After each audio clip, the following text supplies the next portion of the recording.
Three, two, one. All right, welcome to Mediocre Rumor Brothers. I'm Jordan, your host, and the team Corey, Edwin, and Udon. Today we'll be talking about free-to-play video games, but before we do, let's go around with what we did for the week. Corey, how about yourself? I played some Wukong. Now that I'm back and kind of trying to finish that game, I got all the way to the end. I'm fighting the final boss and the secret final boss. I've beat every boss in the game so far, and so there really kind of isn't anywhere else to go except for the credits. That being said, I've also started playing our game of the month, which this month is Silent Hill 2. Yeah. So I played it for about an hour last night, and the remake, not to shine a lot of information on it, but it's definitely like kind of a nice change of pace with the controls. Like more modern controls makes it more playable, so it feels kind of like a new experience from somebody who really enjoyed playing the original. And I believe this time we're doing a 2v2 with me and Udon playing the remake, and Jordan and Edwin are playing the original, so that we can compare and contrast at the end of the month. As we normally end up doing anyways. Yeah. When it comes to these remake games. Yeah, so and that's pretty much it. I really haven't dove into anything else. I remember I downloaded a bunch of demos, but I still haven't like dove into those yet. My computer died when I got back, and I've been waiting for RAM updates and stuff, so I'm kind of behind on some YouTube edits because my computer is just running on potato mode. So, did you download more RAM? Yeah, I was trying to download more RAM, but it wasn't working. And I was uploading more hard drive, and that also wasn't working. So here I am, waiting for Amazon to save me. Sad. Yeah, frowning. Frowning in my house. That's pretty much it. Udon, I'll pass to you. I mean, work has been a fucking bitch this week, and so I haven't had a whole lot of time to do a whole lot of anything. But I have been playing a lot of Pokemon Go though, because I've been like basically changed my daily regimen as far as like the weekday goes. Every time after work, I go have a nice place to walk by my house. It's like about a mile and a half to a mile and a quarter that I'm walking every day and playing Pokemon Go while I do so. That game is a lot better with all the updates that's happened to it. A lot of quality of life things have happened that make it a lot more bearable to play. And obviously, taking a break from when it first came out, when they only had the Kanto Pokemon, and now the Pokedex is vastly upgraded. It's a lot more interesting when you're not just running into Pidgey and Rattata for, like a year. Yeah. When it first came out, that was stupid. Yeah, and I forgot how easy it is to find shiny Pokemon there. I've already gotten like 7 or 8 of them without even trying. Bunch of mythical Pokemon too. I've gotten like fucking Mayaletta and Mew, Jirachi. Like you get a lot of really rare Pokemon just by playing Pokemon Go and doing the quests. But aside from that, yeah, I also started the game of the month yesterday. I started it with my friend Tim, who, if you remember, was with us on the Resident Evil episode. He's a big fan of survival horror, and he's only touched Silent Hill 2, the original, a little bit. So it was like a new experience for him too. And even he said, like, even though he's only played the beginning part of the game, like when we started, he's like, they have like completely changed like the game at this point. Not in a bad way, but just like the beginning's like unrecognizable to how it was originally, apparently. And for me, again, a game series I know a lot about and have never actually played at all. Playing Silent Hill for the first time is pretty interesting. Play a lot of survival horror, but me and him are playing it together, taking turns and stuff like that. And we're, unlike last time where he was coaching me through Resident Evil, we're kind of tackling this together, not going in blind. Did he tell you like how, if it was close to what he liked about Resident Evil with Silent Hill? Did he like say like these are almost as good as Resident Evil, or is he still pretty strong with Resident Evil itself? Are you asking like whether or not he prefers Silent Hill to Resident Evil, or which one he thinks he's better? Well, yeah. Well, you're saying he's really into survival horror, and I'm trying to think if maybe the Silent Hill 2 game did he like it as much as he liked the Resident Evil series that he's been very fond of. Well, when it comes to Tim, I know for a fact his 2 favorite survival horror series are Resident Evil and Dead Space. Those are his 2 babies that he likes the most. He doesn't have a lot of experience with Silent Hill. I mean, from what he said when he played the original He does like it well enough, but I can't really speak for him too much in that aspect. But he's played Resident Evil. He likes Dead Space, as I said. He's tried Silent Hill. He's tried that what was that, Crow Country, which is a new indie game survival horror that's really that cool. demo was really cool. I did enjoy that. I want to buy that, and this like Alice game as well. That's like a Resident Evil clone. He likes that. He likes this game. I think it's called Polaris, kind of like a top-down sci-fi survival horror thing. Yeah. It's an indie game. It has a really cool art style to it. I've played a little bit of that. Yeah, he was recommending me that because it's like a survival horror mixed with Metroidvania kind of things. Ask him if he played Dino Crisis. Oh, he loves Dino Crisis. He has played Dino Crisis. In fact, every time for a while when he was coming with me to my trips to the retro game store, that's all he would ask them for. He was trying to track down a copy. It took him a little while, but he finally found one. Yeah, he likes Dino Crisis a lot too. Yeah, I think I have a copy of it, but mine's like kind of scratched and like iffy whenever you play it. So, I mean, it came out like 20-something years ago, damn near. But yeah, I mean, so he likes it all, and like I said, self-admittedly, he hasn't played a lot of Silent Hill, but he did like it. Obviously, Resident Evil is a lot more action-based. There's a lot more combat in Resident Evil, and Silent Hill's definitely more of like a narrative game, where you're kind of discouraged more than anything from fighting instead of actually like partaking in the combat. Even though in a paradoxically, the Silent Hill 2 has really fun combat, I think, anyways, for as basic as it is. Yes. So even though it's clearly a game where they don't really want you fighting, it's probably much more beneficial to run away or just avoid the enemies. When you make it fun to beat things up with a fucking board with nails in it, I mean, I'm not gonna not do that. The combat is surprisingly fun. Like, I would almost say unfortunately fun.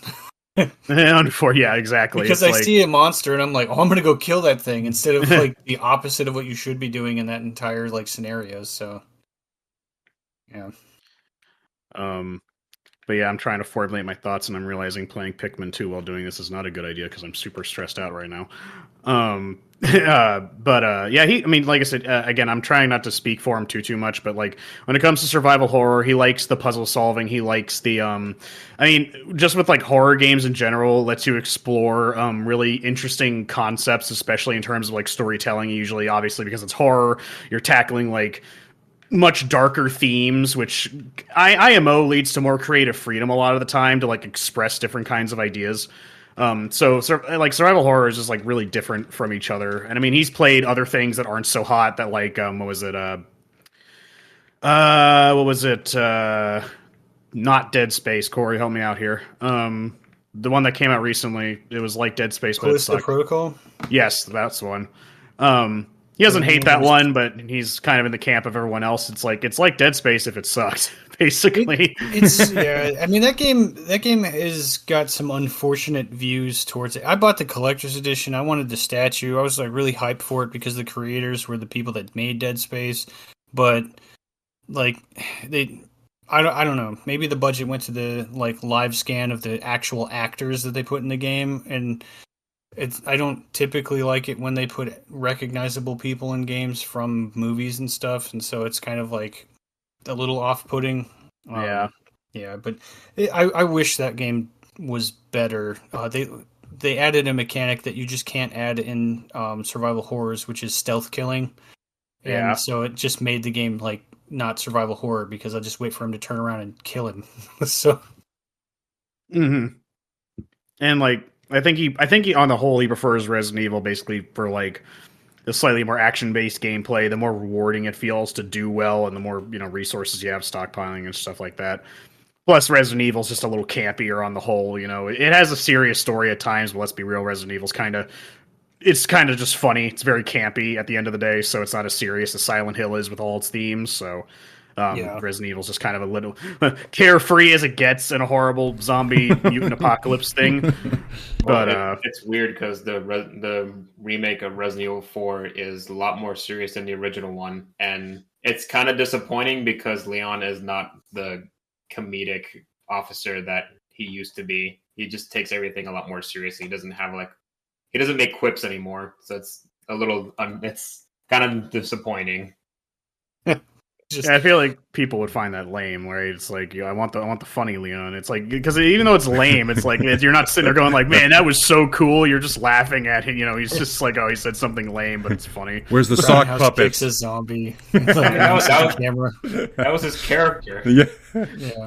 I know, but it's the same thing with the first Resident Evil. It's like it's like, oh, you're almost a Jill sandwich. It's like, we don't remember it because it's some brilliant piece of writing. We remember it because it's stupid, but it's funny. To be fair, I gotta give props to Leon for not quitting the police department when his first day on the job was going to fucking Raccoon City and it just being a complete shit show.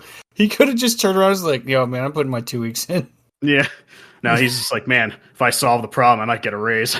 Yeah, maybe I'll get economy. A 5% raise and I'll make $43,000 a year. Yeah. Yeah, he's just like, I'll solve this whole thing and I'll get a bonus at Christmas. Yeah, maybe I'll get 2 weeks off. But yeah, aside from that, just played Pokemon Go.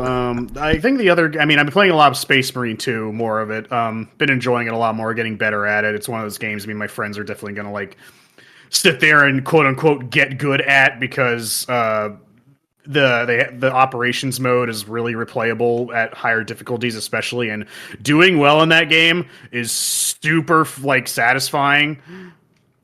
It is incredibly satisfying to do well in that game because you parry enemies and parrying and blocking and dodging. It's not. I'm not gonna say it's Souls-like because it's definitely not. But it has a parry and dodge mechanic, and when you get the perfect parries and the perfect dodges, you get opportunities to do massive damage to the enemies, which is really makes a lot of difference, and it's super fun to consistently pull it off. Is that operator? You said operators mode or operations mode? So basically, is that Horde on Gears of War? No, think of it more like I guess kind of like Left 4 Dead, to be honest with you, because it's it's preset levels. The levels themselves don't change, but the enemy spawns will always be different. The item spawns will be different, so it leads to a lot of replayability in that aspect. The level layout itself is always the same, but the things that happen within the level are different. So, and it also has a progression system because it's a class-based multiplayer. So it's basically their PvE mode. They have a PvP mode, and I think it's fine, but I vastly prefer the PvE mode. Because in the PvE mode, you have class-based things, so you can play as the tactical, which is your basic bitch shooter guy. You can play as the sniper, which is do I really need to explain what they do? You can play as the bulwark, which is a sword and shield kind of class. You can play as the heavy, which is with a big ass LMG basically, and you can play as an operator, which has a grapple hook and shit like that. There's I think it's about 6 different classes you can choose from. And you can level them all up, and they all have perk trees and stuff, and they unlock new weapons, and the weapons themselves have perk trees, and you unlock back to the days where most of the unlockables in the game are cosmetics you have to work for and earn. So that's fun, actually having to play the game and be good at it to earn something. Tangentially related to probably what we're going to be talking about today. But yeah, that's super fun. And another indie game that I actually played a little bit of before, but I wasn't quite into it. But for whatever reason, as happens with me a lot, my second round of it, I ended up liking it a lot more. A little game called RoboQuest. Basically, think of it as a first-person, fast-paced roguelike shooter.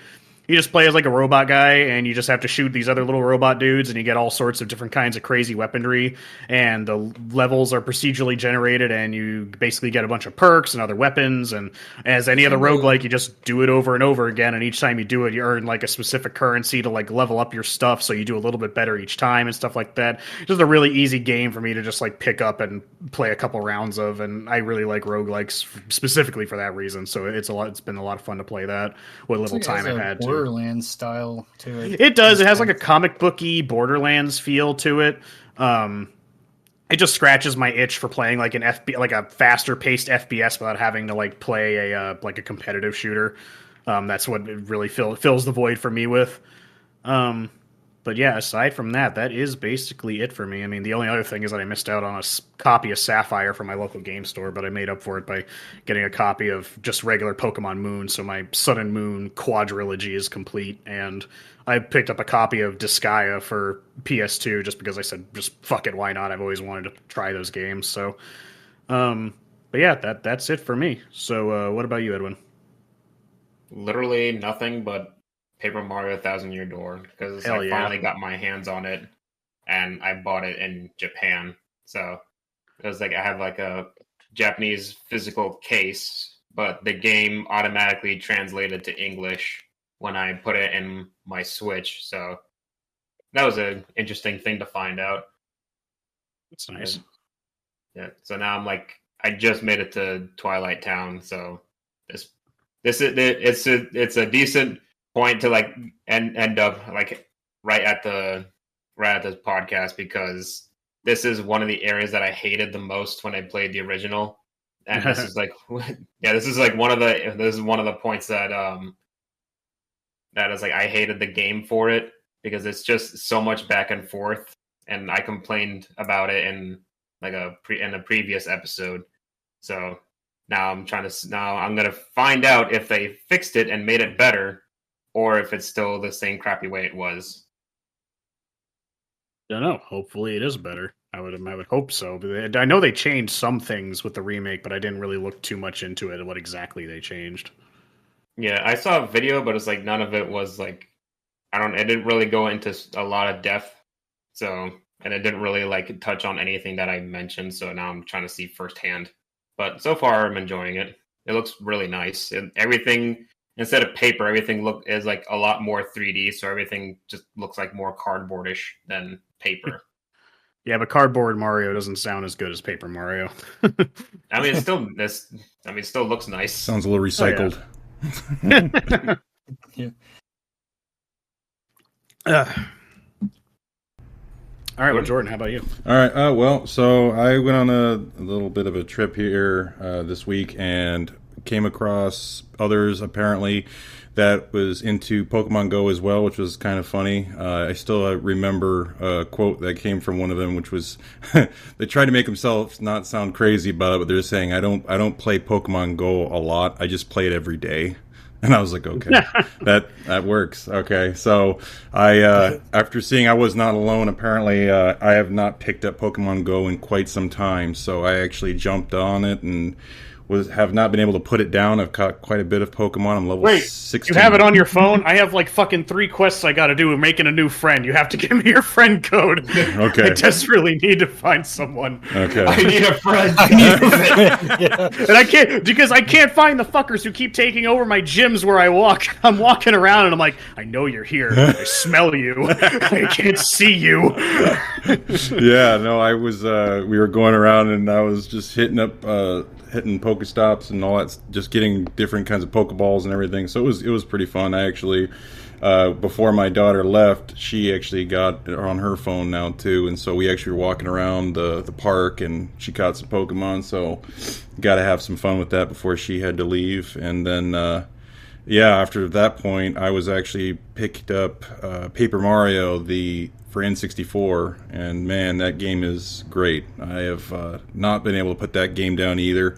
I know we've been trying to play this Silent Hill 2 game, but it's full of fun and happiness, as in Silent Hill 2 is just terrible and full of dread. It's just like completely sad and disgusting, but it's a game, and I was having fun with that game too. I know I was like talking about where, you know, it does have a lot of disturbing features to it, the music and the creatures and stuff, but eventually when you get down the battle mechanics of how things are supposed to play out and you end up being pretty good at it, it just becomes very comical. So, and by the fact of I had a lot of issue with the previous Resident Evil, just because I don't have the patience for that kind of stuff. And when you keep going through a giant apartment building and you're trying to find your way through a bunch of these doors and you're just backtracking a whole bunch, and it wears you out. And I'm trying to stay away from using GameFAQs, but I did use it already twice, so that's classic GameFAQs. Yep, unfortunately. But, you know, It's been But you're playing the original as well, so I mean, we have like nice quality of life changes. I'm sure they're doing the extra mile for the one that we're playing to keep us on track. Where they realized in the past, like, ooh, we should have gave more direction to the player there. Like visual diversity in general in the original has like so much reused textures and stuff like that. So like the apartment, you always feel like you're in the same area. So that does kind of get old fast, just because you're just like, oh, what room is this? And you check the map like 400 times. Yeah, a lot. Many times. I still check the map a bunch anyways in the new one, because I'm just like, where am I at? Well, I know that they try to give you that feeling of, oh my goodness, you're in this scary film. Let's put you in these crazy angles so you can't see what's around the corner. Then it's kind of like, okay, I understand what you're doing, but I can't fucking swing on something I can't see. And then it's just like, okay, now I got to back up, and I'm just waiting for them to get into my actual view, and then I can hit them. But there is a lot of times where like I said, there are some comical points in the game. Like, for instance, I was in this one spot before I got through the second apartment building. There ends up going this open courtyard area, and there's a giant pool in the bottom, and there's 3 of these monsters that look like they're playing pocket pool, and I just was like, okay, they're gonna come at me, I gotta deal with it. And then I find out they're in the pool and they can't get to me, so I just pull out my gun and I just shoot them in the face and kill them. So I started blasting, wasting resources instead of actually I couldn't help myself. I was like shooting fish in a barrel, and I just started opening fire and just blasting them away. And they do that weird little squiggly thing on their belly, act like a snake, and they're just like shimming around and like, stop moving. Called dying. It's called dying. Just like shoot them a bunch of times. Like, this is fucking funny. But yeah, so I think you drain that pool, right? You have to drain the pool or something and get an item anyway. So you're gonna have to fight them. So you may as well just like get it over with. Well, there's like a, I don't know, it's like a carriage, a baby carriage in there, and you have to get a coin to get to for some kind of puzzle, I'm assuming, and they're surrounding it. But again, they don't have intelligence to go up the stairs to come at me. They would rather just try to come at me on the deep end, and I just end up shooting them in the face. So I took care of that. Math mesh. Yeah. So I'm like dreading it, and I'm just getting kind of bored, and I switch over to Paper Mario, and then I'm having a good time. I'm just swinging hammers and jumping on people's heads and funny stories. Yeah. You're playing Paper Mario 64. Right. The first one. Yep, the very first one. Yeah, it's so good. Good old time. Yeah. I got the scariest Mario game ever, Luigi's Mansion 2, that I got to finish. The horror. Well, before we continue, what is the settings that everyone picked for Silent Hill 2? I just picked normal all the way down. You say, difficulty-wise? I just kind of... Well, especially in the remake, you have to complete a fucking essay on, like, how the fucking game is set up before it actually starts. To the point, I'm just like, whatever. But at least for difficulty, I'm just like, just go with basic bitch standard for everything, because I just want, like, the baseline intended experience, I guess. Yeah, I don't ever do the hard. I always go bare minimum normal. Just go normal. That's all I do. Like, if the game is setting me automatically on normal, I'm assuming it wants you to play on normal, unless you're like an overachiever and you want to play hard. You go ahead and stress yourself out with that. I'm gonna do it a little bit easier. And I used to normal too. So I used to play games on hard mode because of the philosophy was that you haven't played it before, so like it's going to be normal to you. But at the same time, it's like I don't want to. But there's also such a thing as build up, because it's like when I'm playing Space Marine right now, and we want to try and do like the hardest difficulty, because not only that, they incentivize you because you can only upgrade your weapons with certain things you find on harder and harder difficulties, so it actually forces you to try harder. But it's like the whole point is that you're supposed to be getting better, you don't jump right into the pit immediately. It's like, first learn how to parry when you're not going to die immediately for making one mistake, Yeah. And like Space Marine lends itself to difficulty settings like that, whereas like Silent Hill, it's like they could have just made the game not have an easy mode at all or any difficulty setting and just drop you in it, and it'd be because I don't think. Well, no, Resident Evil does have a difficulty, I believe. I think it does. Right? Mm-hmm. Yeah. But, like, you could just play that game on normal, and they could remove any other option, and they would just be like, oh, this is the game. Like... Yeah, friggin' Resident Evil 4 on hardcore was harder than on professional. And professional is just inconvenient. Hardcore is just goddamn annoying. Well, yeah, Devil May Cry has a similar thing where it's like you get hit once, you die, and it's just kind of like Ooh, to that sounds you horrible. keep moving, keep the combos going, but it's just like I'm not gonna fucking do that. Somebody's gonna It's tap just- you in the ass, and you're just gonna go down. Yeah, I'm gonna get killed by the one enemy that you're ignoring the whole time. That's just like doing basic stupid. It's like getting He's killed waiting by for his the guy opening. holding a torch in Elden Ring, and you're just like, Yeah. son of a bitch. God. I tried Doom in like a harder difficulty for like one of the missions because I think I just wanted to try it. And if I went with your philosophy and started playing Doom 2016 or Doom Eternal on the hardest difficulty and not like actually trying to learn on normal, I take that fucking shotgun on my mouth. That shit's so freaking hard. Yeah. Well, I mean, yeah. So that's all I have. So I guess we can now get on to the point at hand, which is free to play video games. Except I'm going to bring us on a quick tangent right quick. All right. Hey, I did want to say, set the record straight on something because it's been bothering me.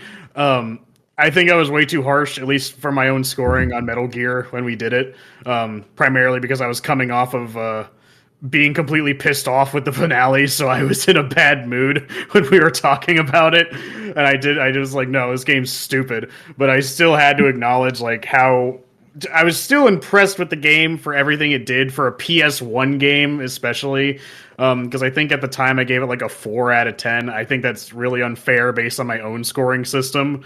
So I wanted to take that back and kind of put it at like a 7 or an 8 out of 10. It has really dumb shit, but for the shit it managed to accomplish back on the PS1 era, it's still really impressive, and the kind of freedom you have in that game is impressive. So looking back on it, I still fucking hate the last boss fight and dealing with Liquid Snake. It's still bullshit, but it made me so angry that I was seeing so much red that I was forgetting about the rest of the game. Sniper Wolf's also fucking stupid as fucking shit, but everything else was too impressive for me to ignore. So instead of a 4, I'd say it's more like at least a 7 would be my minimum. 4.5. And 4.5. on further inspection, I think it's dog shit. 0 out of 10. Yeah, I just want to correct that. I want to give it a lower score. Yeah, make people hate me more. And that kind of extends to God of War a little bit. I think I said 4 out of 10 for that as well. I want to bump that up to at least a 5. It's not as like technically impressive as Gears of War was, but again, it was more like I beat the game very shortly before we talked about it, and the fresh PTSD of the fucking Hades spinning death. Yeah, it's like that was still fresh on my mind. Your reviews were letting the one egg ruin the bunch. Pretty much. Like, it has bad shit about it, but I could probably say that for a lot of games that I like more and wouldn't detract as much points for it for like 1 or 2 things it does shit. So just wanted to correct the record on that really quick. But anyways, free-to-play games. Corey, you had a whole list of them, so how about you start us off with something you want to talk about free-to-play games? Well, so I have this like thing where like if I see free, I'm gonna download it and give it a try. That doesn't necessarily count for phones because like I never really go to the App Store. I used to do it all the time when I first got a smartphone, but the novelty of a smartphone is kind of weird on me, so I don't need to check to see if there's any cool new apps that are coming out. Like, you know, that was back with like Angry Birds and stuff like that, and Tap Golf and like iPhone 3.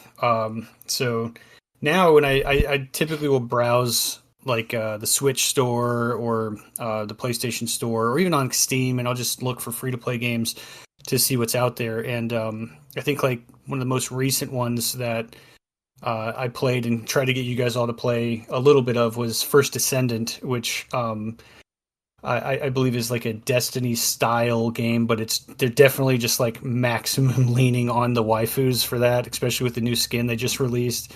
I'm not still playing it, by the way. I got to like level 20 something, and then I'm not a like, degenerate. I don't after like that. movies. Yeah, like, I want to preface it by saying, like, right after that, it's like there's a bunch of waifus. I don't like that shit. No, it's like I do enjoy the game so far, but like I mean, I have a lot of other shit I got to play.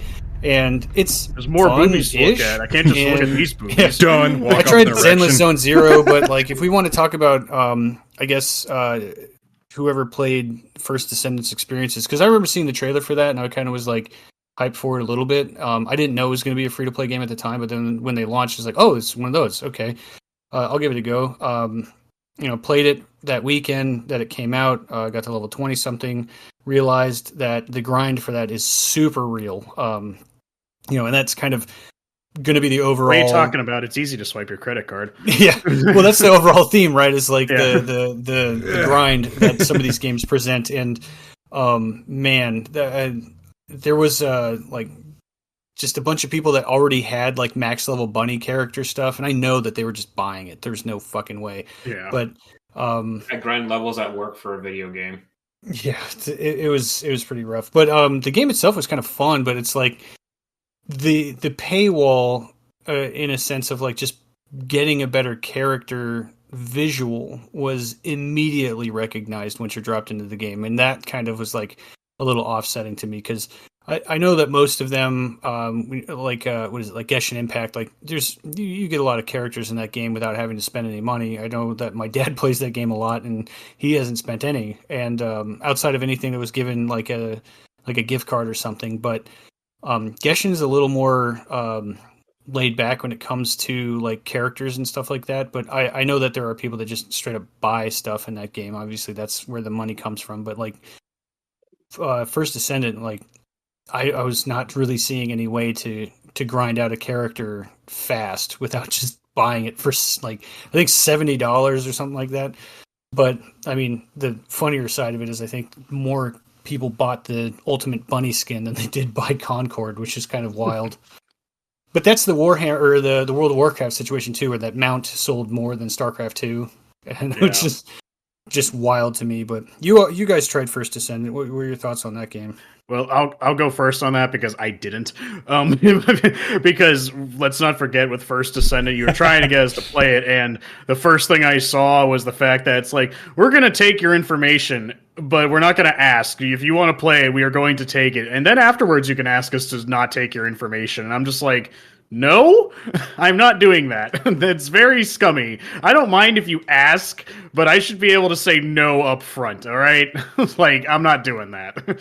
Don't get me wrong. I like the design. I like the fact, obviously, that they're like, yeah, we like hot women. Why not? But I don't know. It seems scummy up front. That's all I gotta say. Is like just immediately just wanting your information without being like, you can't play it at all unless you give us your information. But go ahead for the people who actually played the game. I mean, I don't know. I thought it was okay. It just seemed like it played a lot like Warframe, in my opinion. There was a lot of gun shooting and all that stuff, but I did feel like there was like limitations to what you could do, and I kind of feel like I guess that might have been probably because the lack of funds. If it was free to play, obviously there's going to have some things they're going to keep from you unless you actually swipe that credit card. I was playing it for a little bit. It was fun playing with Edwin and Corey, but at the same time, it just felt like I was playing Warframe, and I've played Warframe before, and I was never really quite engaged with that game too much. I don't know. It was just the type of gameplay it was had. It just felt like I was replaying the same old game. I mean, they had some hot women's in it. Yes, don't get me wrong. That was pretty cool too. But you were going into this open area spot, and it's just so much shit. Like, there's just all these places. I don't know where to go. Nothing's telling me that this is what this is unless I click on it.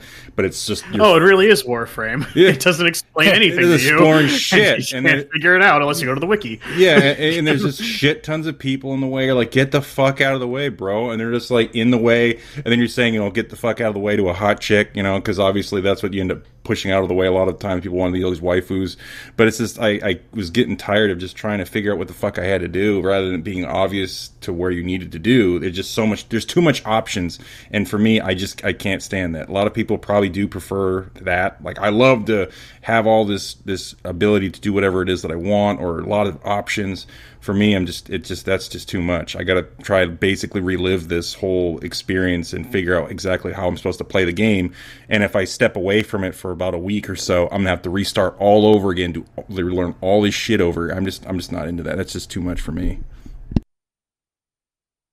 Yeah. What about you, Edwin? Yeah. I never played Warframe, but I did play a lot of semi-regrettable hours of Destiny. And there was like, well, I say semi-regrettable because I was thinking about it. I was like, I I don't hate Destiny fully. I just hate what it's become because now it's just like this cash grab of a game. I was like, I like the idea of it. The story is whatever, even though they like hype that shit so much.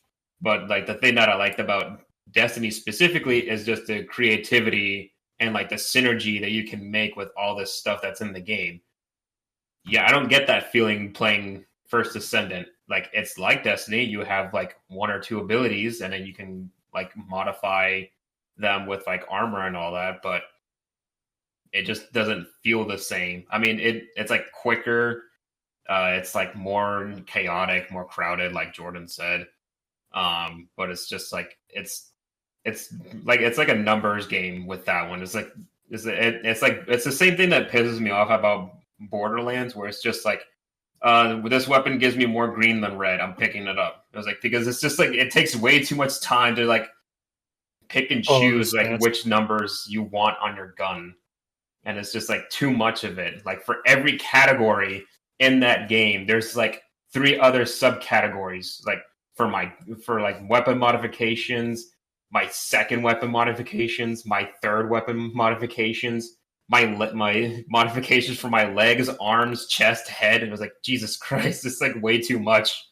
And it's just like other subcategories for like, oh, your suit battery, like your radiator and stuff. It's like, why is there so many modifications for all this stuff? It's like I'm already overwhelmed just opening my freaking menu and seeing all this stuff. And I was like, I don't know what anything is. Yeah, and when we fought that boss, it was like we ran out of ammo, and it was just like he had so much life. We were fighting him for like freaking 20 minutes. It was just ridiculous.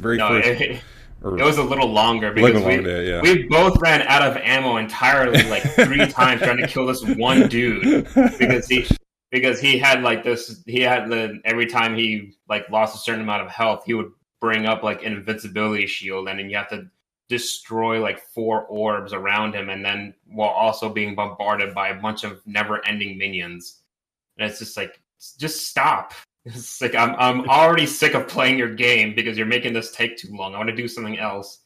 So, question: have you guys played MMOs before? I was like, I know, but it's like literally everything I said is what I hate about MMOs. Why do you think I played friggin' Wizard 101? It's a kid's game. It's simplistic. I enjoy it. Yeah, I'm just saying. I don't know. It's like I mean, don't get me wrong. I don't like it either because I don't like FPSs having MMO mechanics. I find it tolerable in like a raid setting, but like firing 8 bajillion bullets into something and it not dying feels stupid. I'm just saying it's like that's just like basic like MMO 101 kind of stuff. It's just like boss fights take a while, and people who play MMOs just like seeing a bunch of numbers go up. So it's all about that gear score. So doing all that stuff to increase all those numbers is like the main gameplay loop that like MMO addicts love, you know? Yeah, but then that's what I hate about Destiny. It was like it's like you have to work together with a bunch of random people who all have varying emotions and patience to try and like friggin' work together to kill this thing for then like an hour and a half. I think on Destiny, like, no one wants to do that. In Destiny, though, like you have fire squads, right? When you're running out to do these missions and stuff. Yeah, it's like the thing that First Ascendant does that it's weird. It's like it instanced tons of people into like one area of a map, and so you can like I'll start a quest. We're in a party. I'll start a quest. And then I'll finish it. If I'm standing there checking my items and I'm in that area and some other random person starts the quest, then it'll be like, hey, that quest started again. And I'm involved somehow. So like it's kind of chaotic to me with the way that they handle their missions because of that. It doesn't just drop me and like my 3 buddies down as a team and then we handle stuff. You're running around this field with 20 people fighting the boss of that like one chain of events, and then they happen to spawn it when you're there standing checking your gear and you're like, oh, I guess I'm in a boss fight now. And I understand like the raid instances of MMOs, but like it just feels kind of out of place because it's like I just did this quest, I don't want to do it again, but now I'm in the middle of another one that just started because somebody shot something that I'm standing near. Mm-hmm. Well, Destiny does the same thing, but it's like you're automatically involved, but you don't have to participate. But it's like, but overall, like First Ascendant, it was like the idea is cool, even though I like hardly understood it. Like everything looks nice. All the characters look really cool. The environment's good. I mean, oh, the other thing is like you have a grappling hook, which is okay. I'm not really sure why like a bunch of games are suddenly adding that for. I don't know. They're fun. That's just I it. mean, I guess, but it's just like it's like the Doom added it, Halo added it, and then I was like, hey, remember the grappling hook thing? Now it's in this one. It's the easiest mechanic to throw into a game that'll make it different, but if you're going to have a grappling hook, you have to have good verticality, otherwise it's fucking pointless. Yeah. Well, for Doom, it's fun as hell. Yeah. Well, that's what I'm saying. Doom also like has good verticality, right? It has like, good level design. Yeah, it's like it's fun. Movement, having freedom of movement options is just fun. Grappling hooks are one of the ones that let you have that kind of freedom of movement most easily. And so people just try and throw it in because, it is mechanically, even like programming wise, it's probably pretty mechanically easy to just program in. It's like, if this hits this, pull object to this. There you go.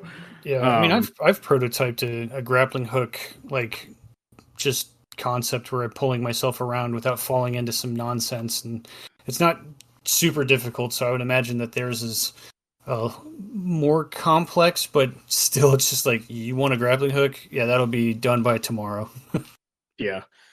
And I mean, with those games that ask so much of your time, I mean, that's half the reason why people still give World of Warcraft kind of shit nowadays, because the whole like subscription model to those kinds of games have kind of run their course. If anything, like free to play is the new subscription base because of how many different kinds of ways they've devised to monetize games nowadays. I don't really care for free to play too much because free to play was very much the death of a lot of gaming staples, such as like, unlocking armor and shit like that, like cosmetics by doing achievements or whatnot, actually earning the thing you have. But at the same time, like one of the positives I do see for it is, especially if the game is fun, people like the game, it's like, it is almost guaranteed to have a healthy player base because of the fact that it's free. So, the barrier entry is literally nothing. You don't need it so much as long as the game is good because, I mean, Overwatch's player base was just fine before it went free to play. I'm sure it's much better now. And it's also just to get more potential customers' eyes on, they're ixnaying the entry fee in lieu for selling you concessions in the entire time when you're at the theme park, which ultimately is going to net them more money at the end of the day, So it's just, I do like it because if the game is good, it's going to have a healthy player base for a long time. But I mean, it's just a way they open the door to let more monetization creep in, and because of that, because of how much money it makes, it's not just the free to play games. Because now even when it's not free to play anymore, it's fucking, we see it all the time now with all the different kinds of monetization methods with cosmetic shops and stuff like that. So. Well, it's definitely better now than it was when it first became a big thing, because before it technically was free to play, but you still had to pay for the subscription for whatever console you were playing on, and it was like that kind of defeats the purpose. Even though it's like if you had other games that were multiplayer online, you would have it anyway. But now it's like all free to play games are free to play regardless if you have the console subscription or not. So. Does that apply? That's what helped. Huh? Does that apply? Is that true? I actually didn't know that. Yeah. So, like, give me an example. What game does that? Fortnite. Well, Fortnite and Rocket League were like the first ones to do it. Well, I guess Rocket League came first before Fortnite. And you can play those online. Like, if I went to go on my Xbox and I didn't have Xbox Game Pass, I could play those online. Yeah, all the times that I literally played with you guys, I did not have Xbox Live, and I still played Fortnite with you guys. And you're playing on Xbox or the computer? I was playing on Xbox. I don't play Fortnite. Oh, okay. I was playing on. All right, I'm just trying to get it down. I'm just trying to get the specifics down, make sure we're on the same page. So I legitimately did not know that. That is kind of nice because like it's free to play, but you can't play it unless you're paying. So it kind of eliminates any console player that's and basically says that only PC players could play this game for free if that's how they were actually going to go by it. Like I played Phantasy Star Universe, and that game was a subscription game, but it kind of sucked because it's like I also have to pay Xbox Live. Then I also have to pay for my Hunter's license so I can play Phantasy Star. So now this game that I bought for $60 is costing me $60 or $30 a month or whatever, which is whatever Xbox Live was at the time, month to month, and their Hunter's license was like $15 or something like that. So it's, and I think that's like WoW's subscription price too, or was like $15 a month or something. It still is. It's still $15 a month. But yeah, I kind of like some part, because early on free to play games were like, it was pretty rough. Some of them still can be, with like the navigation through menus of like all the pop-ups of them trying to get you to buy shit. But some of them, it's like I think Genshin does a pretty good job. Fortnite as well. I mean, Fortnite's kind of got a bunch of campy stuff in it, and the way that their store works is, FOMO related, but just having a game that you could pop on and play for hours without just getting bombarded with ads is kind of nice, and you get that with Genshin. And I'm not sure, because I haven't played Star Rail, or I played Zenless for maybe like an hour, so I don't know if those games are the same, but I'd imagine they would be. It's all the same stuff, and me being the resident gacha player, I have plenty to say about those games, both good and bad. But the other thing I wanted to say about specifically free-to-play stuff is that it's probably a niche thing, but it's still a thing that is still probably an issue, is that a lot of times free-to-play games are sometimes an alternative to a game that you have to pay for. Like when Overwatch wasn't free-to-play, if you really, for whatever reason, could not conjure up that like $40 for the standard edition or whatever it was, there was Paladins that was free-to-play. That was just that, So Paladins was there to give people an option to play a hero shooter in the vein of Overwatch that's just not Overwatch. In the same way that, like, I think it's called Dauntless is free to play Monster Hunter. Yeah. So I mean, again, it's niche because I feel like most people can't afford to play the actual game if they wanted to, but I'm sure there's just some people. I mean, if it was back then when I was a kid and I always had to scrounge up money for my next new game, and that was a thing, I probably have done the same thing, played Paladins and Dauntless, because like, well, I just don't have the money to buy Monster Hunter, so I guess I'll play Dauntless, and it's free to play. So it's kind of nice. Like if I was 12 and had a summer vacation with all these free to play games coming out, it's like I would have endless shit to do. But like, there was never that. You would hope for like a demo disc in a magazine or something like that, and that would be the trying a game like Jam Pack Volume, whatever the hell. Yeah. It's kind of crazy to just be like, oh man, you can get like a full experience at no cost to you, especially if you're going to just play it for an hour to give it a try. It's like, well, that was an entertaining hour, unless of course it's one of those forced tutorial free to plays that's just like, is this going to end? Because those can be annoying as hell too. Because I don't play too many free to play games outside of my gacha games on my phone, which still fall under that umbrella. But I've just been like, once you find the ones you play, you don't have time for anyone else, But yeah. I did play, like, my favorite, like, free-to-play, like, console game was Warframe, and I put a lot of hours into Warframe. Warframe I thought was awesome. I mean, Jordan's spot on. I think one of the worst things about the game is that it throws you in, and you have you don't even have any idea where even to start farming or what to farm. You don't understand anything, and the tutorial's awful. Also, you probably started playing that game before the massive update where it changed the entire fucking way the game plays. Oh, yeah, totally. But even after it changed, I still think it kept its soul, so I still played it a little bit after the fact.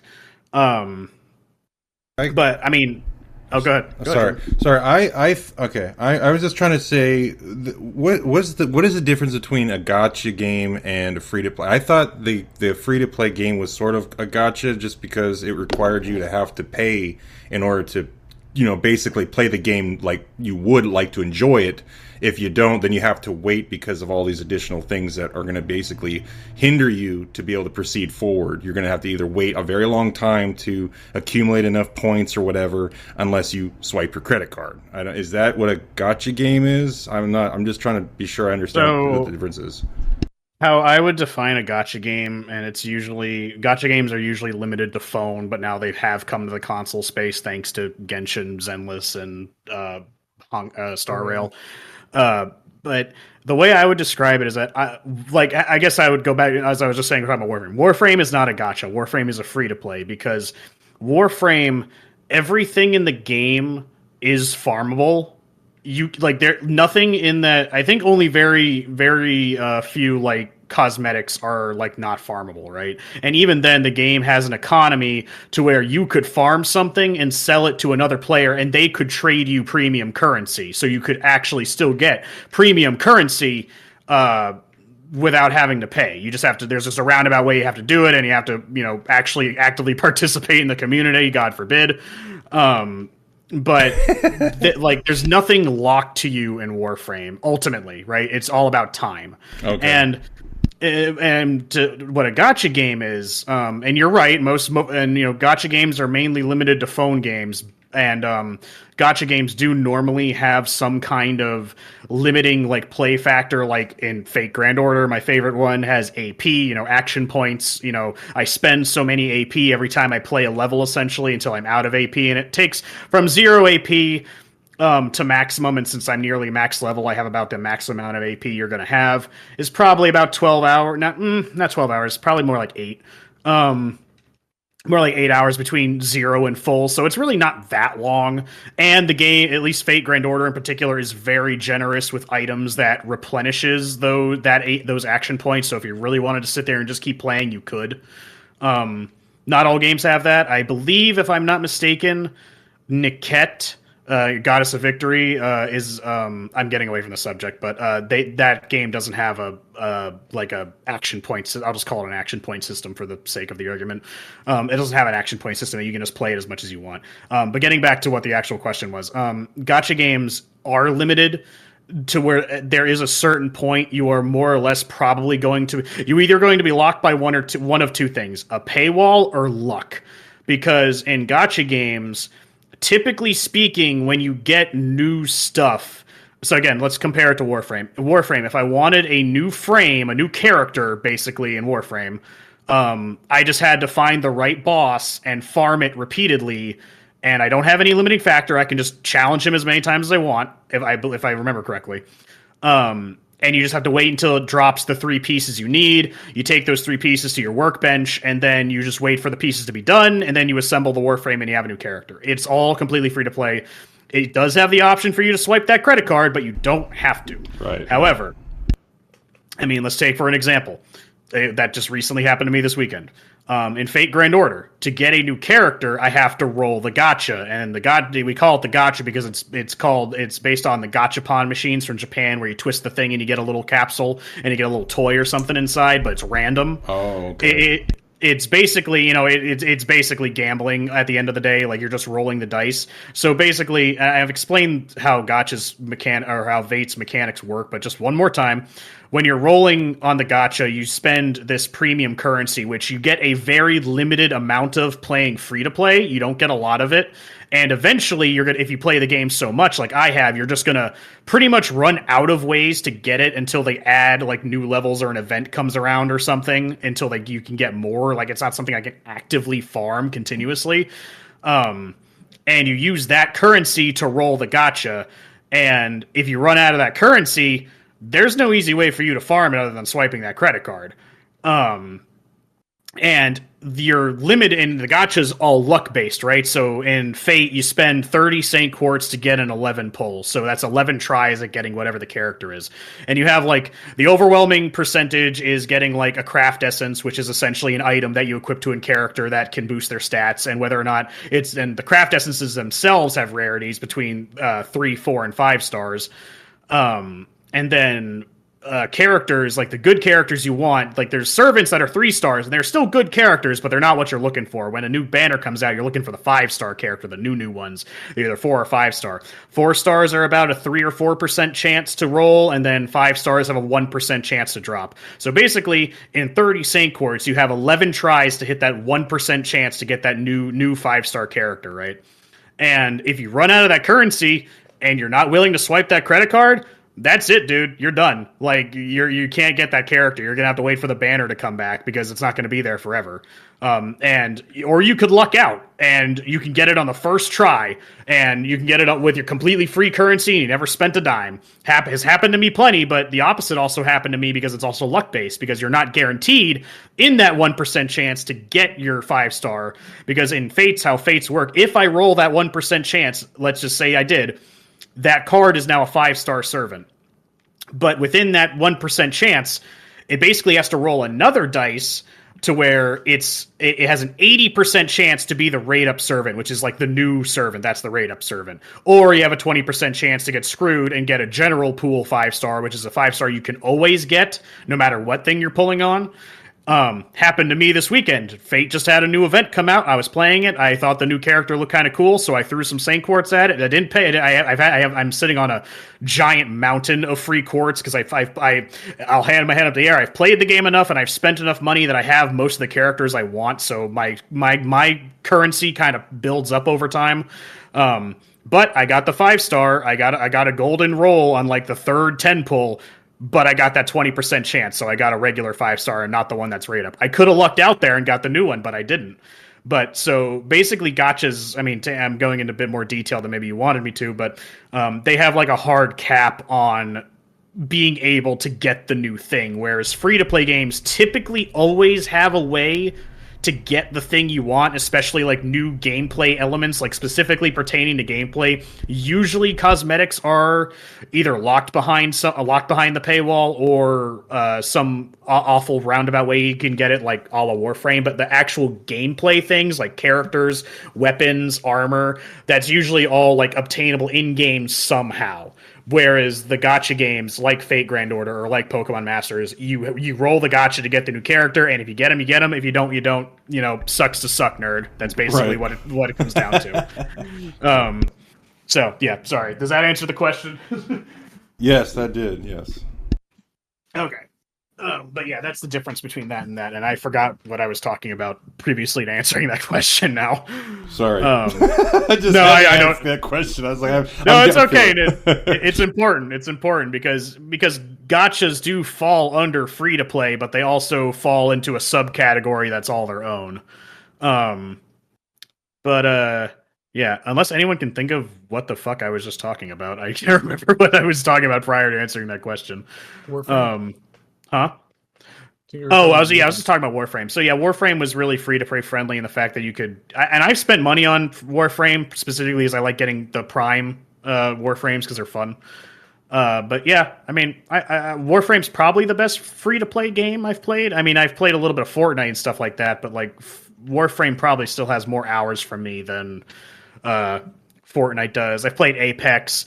I mean, I can technically throw Overwatch in there, but the majority of my hours with Overwatch was before it went free to play. But like Warframe's is one of my favorite free to plays, and I have tried Dauntless. Dauntless. That was pretty fun, and I've played my fair share of Paladins. It was decent. But at the end of the day, I don't know. A lot of them are competitive games as well, and I just don't really care to get into competitive games. There's not a lot of like PvE oriented games like that. Those are usually relegated to the gacha games, and that's the ones I play. But yeah, I mean, that's about it. I just wanted to make sure Warframe got its time in the spotlight as like, I think it's a really generous free to play game. Simply because there is a possibility to get premium currency. You just have to, actively participate in the community. Again, God forbid for most people. But yeah, so. Yeah, I'm just saying more people here probably have better experiences with some free-to-play games than I have. I just don't tend to indulge in them a lot since I get my plenty of gameplay for me with them with, my gacha games. So, yeah. Well, when you said about Warframe, about like the premium currency thing, it's like similar to, it's like a similar concept to Destiny, but it does not have that factor. It's like what you own is what you own. You cannot trade with anyone, regardless of how much the community bitches to have that kind of thing. Yeah, the absence of an auction house. Yeah. Well, and a lot of cases, it was like I'm kind of okay with that because people are stupid. It was like, hey, I want this super expensive thing, but you got to give me like the max amount of money you can possibly hold because I'm an idiot. There's like a lot of games that I've played that's like that has that kind of concept. It was like stupid. I hate it. I mean, yeah, I haven't done it for to get currency, but I've had premium currency and I have participated in the trade chat of Warframe before looking for like prime parts that were out of season to to buy, and I've just been like, hey, you want this? And he's like, oh yeah, I'll sell it to you for this much platinum. And I'm like, all right, sure. And we just get to go to my clan place and just do a quick trade, and that's it. It's probably the most social I've been on most MMO/PvE games, to be honest. So it's like the similar thing. It was like it's not exactly an auction, but like the Pokemon GTS, I'm pretty sure I've said this before, where it's just like, hey, it's like here's a shiny Dialga. I'll give it to you if you trade me a either level 100 Magikarp or level 5 Zekrom, which is impossible to do. yeah, that GTS is just so full of scams. I hate it. It's so useless. But it's like that's pretty much how most MMO auction houses are like if you like go to like the stupid end of it.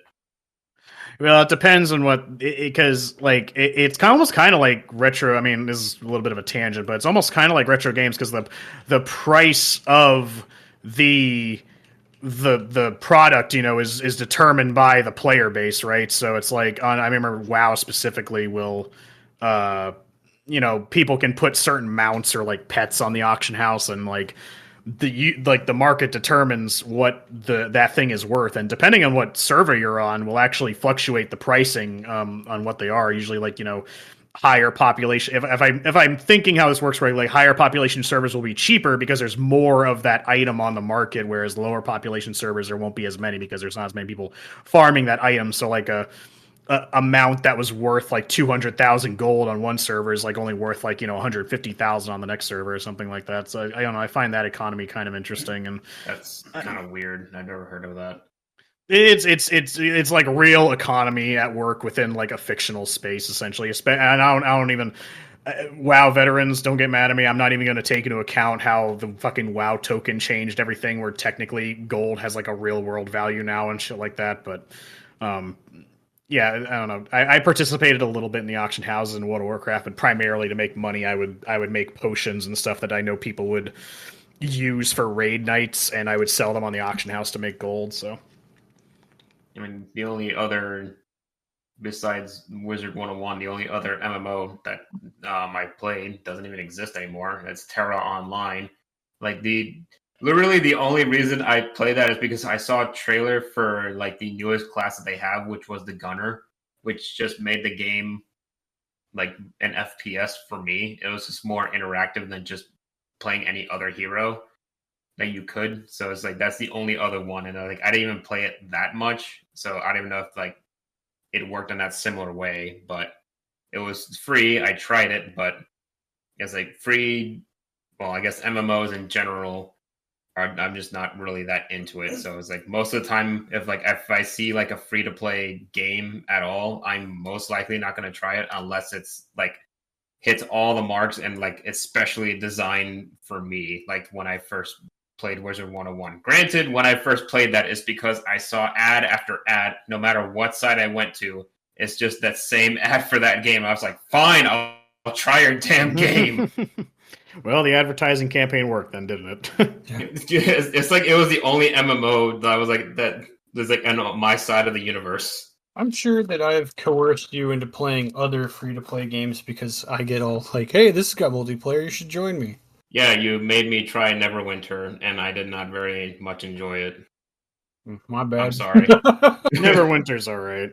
Has some. That one's really like pay to win heavy. That's the other thing is that like what determines like a good free to play is usually like ones that's like, could I feasibly get good at this game or get enough good stuff if I just put in enough money? And sometimes the answer is no, and that's usually the ones people tend to avoid unless they're like, nah, I'll swipe my credit card, I'm good. Yeah.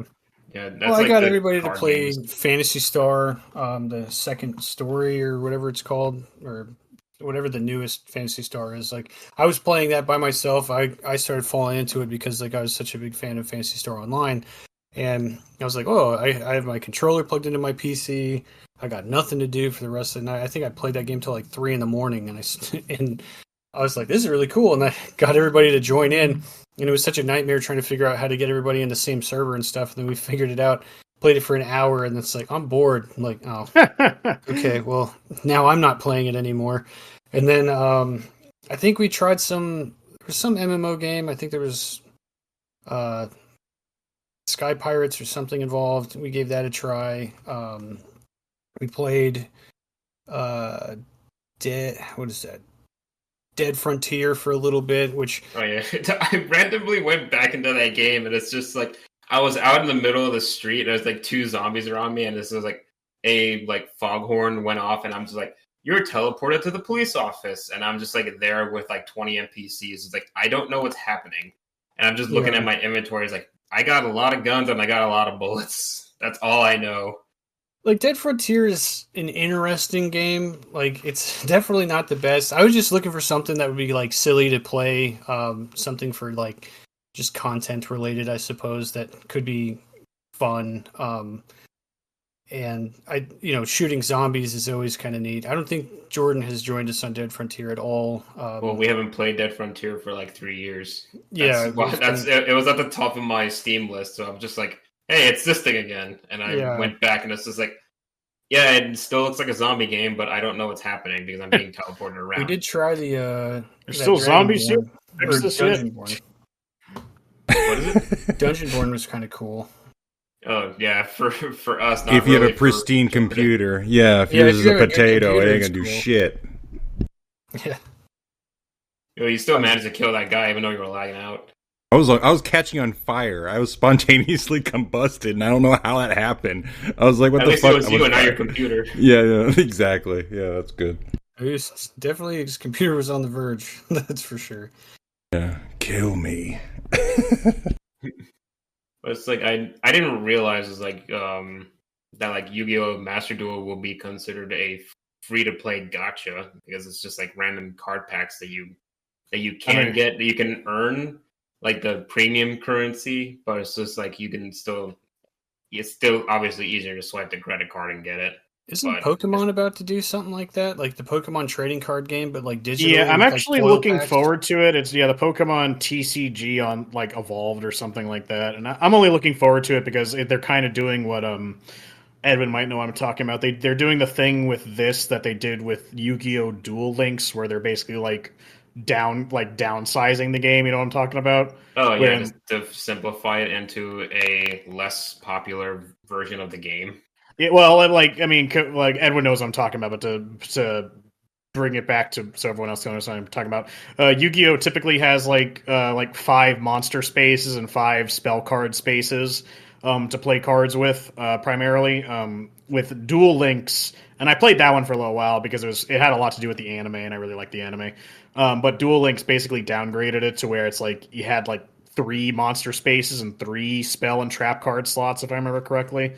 Yeah, and then your deck, instead of 40 or 60 cards, it's down to 20, and your health is 4,000 instead of 8,000. Yeah, it's basically just making the game smaller and faster, and they're doing the same. Weirdly enough, they're doing the same thing for the Pokemon one, which I thought was weird because, quite frankly, I played a decent amount of the regular Pokemon card game, and it was already pretty fast, to be honest with you. I don't know if it needed to be faster. Yeah. Well, the thing is that it's like going from like regular Yu-Gi-Oh! To Duel Links would probably work better for Pokemon, considering that it's like even if they downsize the bench from 5 to 3, it still would work better because it's like it just plays Pokemon plays in a more singular fashion than what Yu-Gi-Oh! Does, where you play 20 cards at once. And Pokemon, you don't really do that as much, at least not with like multiple things on the field. It's just like usually you're focused on like 1 or 2 cards from what I know of. I don't really play Pokemon all that much. You still pretty much have it spot on. That's how Pokemon works. And you're kind of right. I like I said, I'm kind of excited to try it out because I really like the TCG and how it looks like they're doing it. It looks pretty fun to me. So I'm going to try that. I just say I don't play a lot of free-to-play games. If it's on my phone, especially gacha games, I'm much more willing to give a try. Card games at the end of the day are kind of like the original gacha game because it is the same concept. You pay money, you open a pack, and what you get is what you get, sort of thing. So, yeah, it's funny. I always thought, isn't this considered gambling? considering how much these cards are worth now. And that is kind of one of my arguments I make when people raise a hullabaloo about gacha games, and I'm just like, how come no one talks about trading cards? I understand the concept's a little different because trading cards is like an actual physical object you're getting, but it's still just cardboard at the end of the day. So I mean, whatever. Yeah, spending $5 to pull that holographic. Exactly. Well, I mean, I'm not stupid. I understand when I'm spending money to get this PNG of a waifu that I could just look up online for free, but damn it, it's a good support and I want it. Does Clash of the Clans count as free to play or? Yes. Okay. You would still probably throw it in a subdivision of mobile gaming, but I have no idea how Clash of Clans works. I just know it exists. I know nothing about that game. It was a like kingdom micro managing kind of game. It's just part of it was part of like the initial like mobile games of like all those city builder crappy titles and shit like that, where it literally just was like tap and wait, or you can spend money to wait less, and that's the entire game. Yeah. It was like literally your credit card debt for mobile games is just like, how impatient are you? Oh, look, you're $10,000 in debt. You are impatient as hell. Yeah, and like that's how it used to be. I mean, most of the gacha games have replaced that into where it's like, oh, you're just gambling now instead of just being impatient. But I mean, as far as like, I mean, I haven't played a lot of free to play games on the console, but I have tried quite a few games on the phone, gacha games specifically. I've tried Fate Grand Order, obviously, and I've stuck with that ever since I got it. It took me 2 rounds to get into it. First time I tried it, I wasn't too into it. Second time around, I liked it a lot better. That tends to happen with me a lot when it comes to things that I like. But I've tried that. I've played Pokemon Masters, which is Pokemon's gacha game. Same difference. You roll for trainers and their Pokemon and shit like that.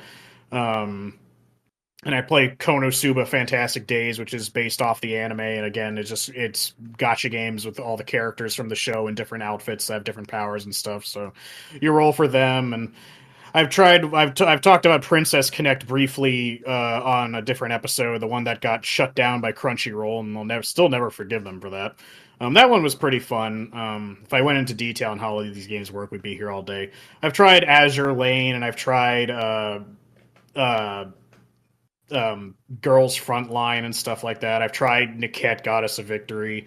Gacha games, I mean, to bring it back to First Ascent, I mean, gacha games kind of live or die on their characters, and a lot of them, like Azure Lane or Niket, is just like all waifus all the time. Essentially, it's just hot anime women all the time. That's how they sell their game, and it just goes back to that sex sells thing. It gets a little old for me at a certain point, because I think for one of the things I need to have a good gacha game is that, don't get me wrong, I love my waifus, but the world doesn't feel real unless there are male characters. It just doesn't make any sense to me. Like, there's just like no other men in this universe except for my main character, you know? So the 3 that I stuck with primarily, you know, exemplify that. You know, Fate, Konosuba, and Pokemon Masters all have male characters, so the world feels actually real. Whereas the other games don't; they're all just female characters all the time. But I don't know. I just like a little bit of. I like good characters, so I need good character development and good stories too. Like I've said before, Fate Grand Order has a great story that I really like enjoying. But aside from that, I'm trying to think of. I guess technically Halo Infinite's multiplayer is free to play now, isn't it? I forgot about that actually. It's literally just the multiplayer. But the thing that was like, there's something that I wanted to say, because it was a free to play game, but it's like that the issue is that most free to play games they're all live service, at least like 90% of them. Oh yeah, it's just like. It was like they're gonna have like microtransactions, whether they're gacha or just regular free to play games where you just buy cosmetics and stuff. That it was like they are a live service. That live service can die and you lose all your stuff. Like I lost like almost like possibly around $1,000 worth of stuff when Brave Frontier died, because it was a live service. It just had different servers around the world, so everyone was a little bit separated, but it was still a live server, because it was the global server. So it was apart from the European, which I think died first, and then possibly the Japan servers died eventually. Well, like I said, when I was talking about that Princess Connect game, that one got shut down by Crunchyroll. It's still going. Like the JP server for that game is still alive and well, but Crunchyroll was in charge of the global server, the translated server, and they just shut it down because it was only making a couple $100,000 a month, and the only thing they had to deal with was translation. They weren't even developing the fucking thing. But they shut that down, and well, I did not spend nearly as much money as you just said on Brave Frontier as I did on Princess Connect. I know I probably paid a couple things here and there. If I had a ballpark it, maybe $100, maybe $2 on that game, but I did play it a lot because that game was pretty generous with its premium currency, so you could get by with just playing the game normally and the free currency it gave you. So it's pretty generous in that aspect. But yeah, I miss the characters and I miss the story. There's an anime that they made, so I can still enjoy that whenever I want to, and I think that was a really good adaptation of the game story. So it's there if I want it, but any continuous story, I'm gonna have to learn Japanese or go watch a YouTube video that's been translated by fans or something if I want to continue the story. Otherwise, I'm just boned. And it was just rug pulled from us one day. There was no warning. Crunchyroll just came out. I was like, hey, by the way, we're not doing this anymore. So get bent, nerds. It's just like, great, cool, thank you. I totally wasn't enjoying that, by the way. But going back to like the live service thing is like I feel like it has its place, but as I've said many times before, I am so goddamn sick of live service games and free-to-play models and all this other shit. I feel like it's a big... like, between that and fucking esports gaming, I feel is what ruined Overwatch for the most part. And, I don't know, I just feel like free-to-play gaming has its place, but because it's so deeply entwined with live service battle pass nonsense, it's the corruption that's destroying games from the inside. Multiplayer games a lot nowadays. It's kind of weird because like a lot of like we were saying is your live service game is going to either be a competitive or it's going to be an MMO, and that's kind of like your only choices. So it's kind of refreshing when you see like a couple games come out that are just way out there different of those genres. I played this game called Sword of It's a weird name. Sword of Convaleria or something like that. And it's a free-to-play game where you kind of pop characters and stuff, but the gameplay loop is like playing Final Fantasy Tactics. Mm-hmm. So you're getting characters to build your military crew with to put on the map so that you can do grid-based, tactical turn-based RPG. And so it's like, oh, that's kind of refreshing, and that it's not just like, drop in and kill everybody. Like, I don't even know if you're playing against other players. I think there's just a literal story, and you could unlock other parts of the game by buying it, of course, if you want, but there's like a small campaign that you can enjoy for free, and the pixel art and stuff is really good. I think that's a pretty good free-to-play to kind of explore. I only played it for like an hour. Typically I'm usually doing it while I'm waiting for something. I'll just find something, download it, and give it a go. And another free-to-play that I used to play a lot was Tekken had a free-to-play game on PS3, and it's called Tekken Revolution. Because it's like I hadn't bought a Tekken game in a while, and I realized that they were just releasing this like online only fighting like other AI like players, I guess. So it's like player data that you're fighting with, and then you can kind of dress your character up and stuff. And I played that a lot actually. Wasn't that wasn't that following off of like the Tekken 5, I think it was, or Tekken 6? It was one of those two. It was like a free to play, because we were playing that, we're dressing them up and stuff. And it was definitely before Tekken 7. It came out in 2013, so like we were playing. Oh no, we didn't. I did play this, yes. But I was playing because I was playing as what's his face, the Russian dude. And then I think Dakota would play. Yeah, Dragunov, and then there's Dakota played it with us, and it's kind of fun. Like, it's not the full game because there's characters that you have to buy and stuff if you want them, but they have like a pretty relatively small roster. But it's the Tekken experience, I guess. And it's kind of a weird approach to do that because it's the only one that they ever did, I think. So it's like, oh, here's a fighting game that's free to play. I think Street Fighter tried one like that, and I played it like for one day and was like, no. I don't know what it was that they were doing, but I just was like, not this one. You guys did not do this correct, because I do not like this experience at all. But yeah, just see something break away from like the typical MMO format is kind of nice. But it's hard, right?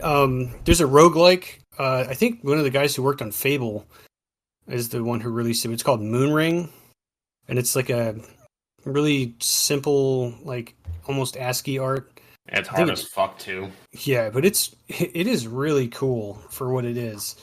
And it's a full game, no microtransactions. I don't think. I think he just wanted to give it to somebody, or like give it to the people, and they ate it up. I mean, it's a roguelike classic, and it's pretty fun. You can kind of just get lost in it. Yeah, I spaced out for a little bit because I was reminiscing, looking up the Brave Frontier art, and that was like one of the things I loved. I mean, I shared some of it. It was like, and then you will see it's just like that's like one of the reasons why I love the game, and I wanted to like get as many of those characters as possible, because I just like looking at the art, because there is like the regular like chibi form of them and like a battle form, and then there's like the full art ones that some of them will get, and it's just like very detailed and like really awesome looking. I'll share some of the Princess Connect art that I guess I know one of the things I did before the servers shut down. I went and took screenshots of all my favorite characters and saved them to my phone that I had as like a memoriam, I guess. Like the whole gacha community came together. Like even people who weren't even playing Princess Connect was like, wow, that's fucked up, bro. Because we all kind of live under that fear together of just being like, it could be any day that the company just decides it's over and then it's just gone, It sucks, right? Because it's like, you're playing this game, you really like these characters, and you're all into it, but let's say it's not performing as well as the company was hoping, but you happen to have spent $500 buying shit because you're just, that's something that resonates with you so well that you justify the spending of all this money, and then they just rip the game out. And then you're like, what? What about all the stuff I bought? And that really kind of sucks in general. Like, that's kind of why, and maybe that's a discussion for another time, but why I'm kind of like not a big fan of digital only. Oh yeah, I mean that's the same. I mean that's a big reason why I switched to physical, and I'm having a crisis trying to figure out how to get fucking Mario and Luigi Brothership physical, since Amazon is sold out apparently. I'm sure my Walmart. Yeah, Amazon's sold out of Brothership. I tried pre-ordering it when I was pre-ordering Farmagia, and Amazon doesn't have any. I'm going to assume Walmart's going to get some copies since it's a big release, but it's a Mario title. Yeah. Yeah. So I'm kind of hoping on that because as I've stated, I don't live anywhere close to a fucking GameStop or anything that sells games. Really, I have to make it traveling. But the point I wanted to go back to what you were saying, Corey, about like breaking away from the mold when it comes to free to play games. And I agree, like console based free to play. It's honestly probably why people like Genshin and stuff like that a lot, because that's how gacha games are. Like gacha games are not PvP games. They might have a battle pass of sorts, because Genshin definitely does. It has like a battle pass of doing stuff to get things. But typically gacha games, like 99% of the time, are not PvP games. They're pretty much almost exclusively, at least in my experience, single player like RPGs essentially, with like minor fucking community elements essentially. Well, because like to have like guilds or something that you kind of like can be a part of with other players, just to like crunch numbers together depending on the type of game you're playing. It's different all around. It's funny because it's usually forms close communities, even though like the actual multiplayer is pretty limited. Because like Princess Connect had a PvP system, and I feel like a lot of gacha games do this, where it's like people put like a team up, and then like you can choose to fight that team. But when you fight the team, it's like an AI controlled version of the enemy team, and you like compete for places on the brackets and stuff like that. Whereas like Fate Grand Order, in every single mission I get to choose like a support servant from somebody from all around the world. They'll give me like a list of people. Some are on my friends list. Some are just randoms I don't have on my friends list, and I can choose to borrow their servant, which is kind of cool because, as I said, I was explaining to Jordan, like, you know, I might not have a character that someone else has, but if someone else has that character, I just can just use them, and it's cool. I don't have to have that character. I can just borrow someone else's if I really needed them, which is really neat. But that's like the only multiplayer aspect to Fate Grand Order. Sometimes we have like big raids where like there's a big boss in an event or something, and then like we have to kill him like a certain amount of time all over the world for him to die. So that's another aspect, but that happens few and far in between. But Fate Grand Order has like a really awesome community around it. I used to be part of like a big, before I got friends. I used to be always in a Twitch chat every night with like a Twitch streamer who did Fate Grand Order all the time. I was there all the time, and we did that. And but like Pokemon Masters has like kind of the same thing. You can actually like matchmake with people and fight like essentially raid boss characters during events and stuff like that to get better rewards than fighting by yourself. Same thing with Konosuba. During a lot of events, there's like a boss that we have to kill, right? And like you can choose to team up with 4 other players to take down like a really much bigger health pool version of the boss than you could by yourself in order to get more rewards. So you get more rewards by playing with other people than by playing by yourself. So, but it's all just like really minor stuff like that. It's just like real quick cooperative things, you know? Interact with the community so the game doesn't have to. Well, I mean, at least with Fate Grand Order, they actually interact with the community quite a bit. They have a ton of IRL events. They have a ton of like a lot of convention stuff. They have. Oh my god. They I just lost so many Pikmin. They have like a bunch of convention meetups. They do lots of things where they're informing they're informing everyone on the whereabouts of the game. They have a lot of social presence. They're really making sure you understand what's happening with the game, and like they have a lot of like community involvement with the game, like getting feedback and seeing how we react to stuff and doing things. So I think it's really fun like that. So at least I think Fate Grand Order has a bit much better. I think Pokemon Masters has a similar thing. They usually have a lot of community updates and stuff like that, keeping track with all their players and whatnot. So I played Pokemon Master, but I didn't really. I liked all the characters and like all the stories for each individual one. As they popped up, but it's like the gameplay was not for me, which is funny because I was thinking about like Genshin Impact and stuff. It's like they're all from the same, like Genshin Impact, Honkai Row, and Zenless Zero. It's like they're all like more or less the same game, but and design wise, but like each game is tailored to a specific play style where one's open world, one's turn based, and then the other one is mission based.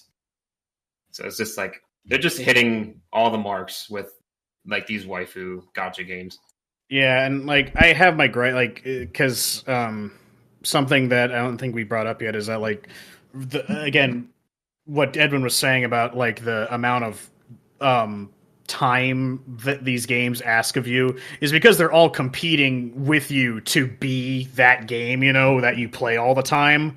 They only want you to pay attention to them and no one else. So they're not really made to like multitask, essentially. I think I said it before. It's like an attention war.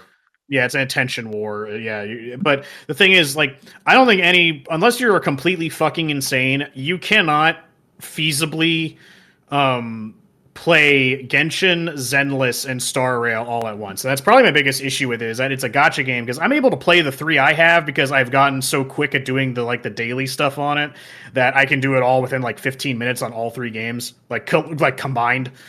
But like Genshin, it just takes so long to do anything, and I just feel like the rewards are like so small and pitiful. And plus, Genshin does the really annoying thing where even if I chose to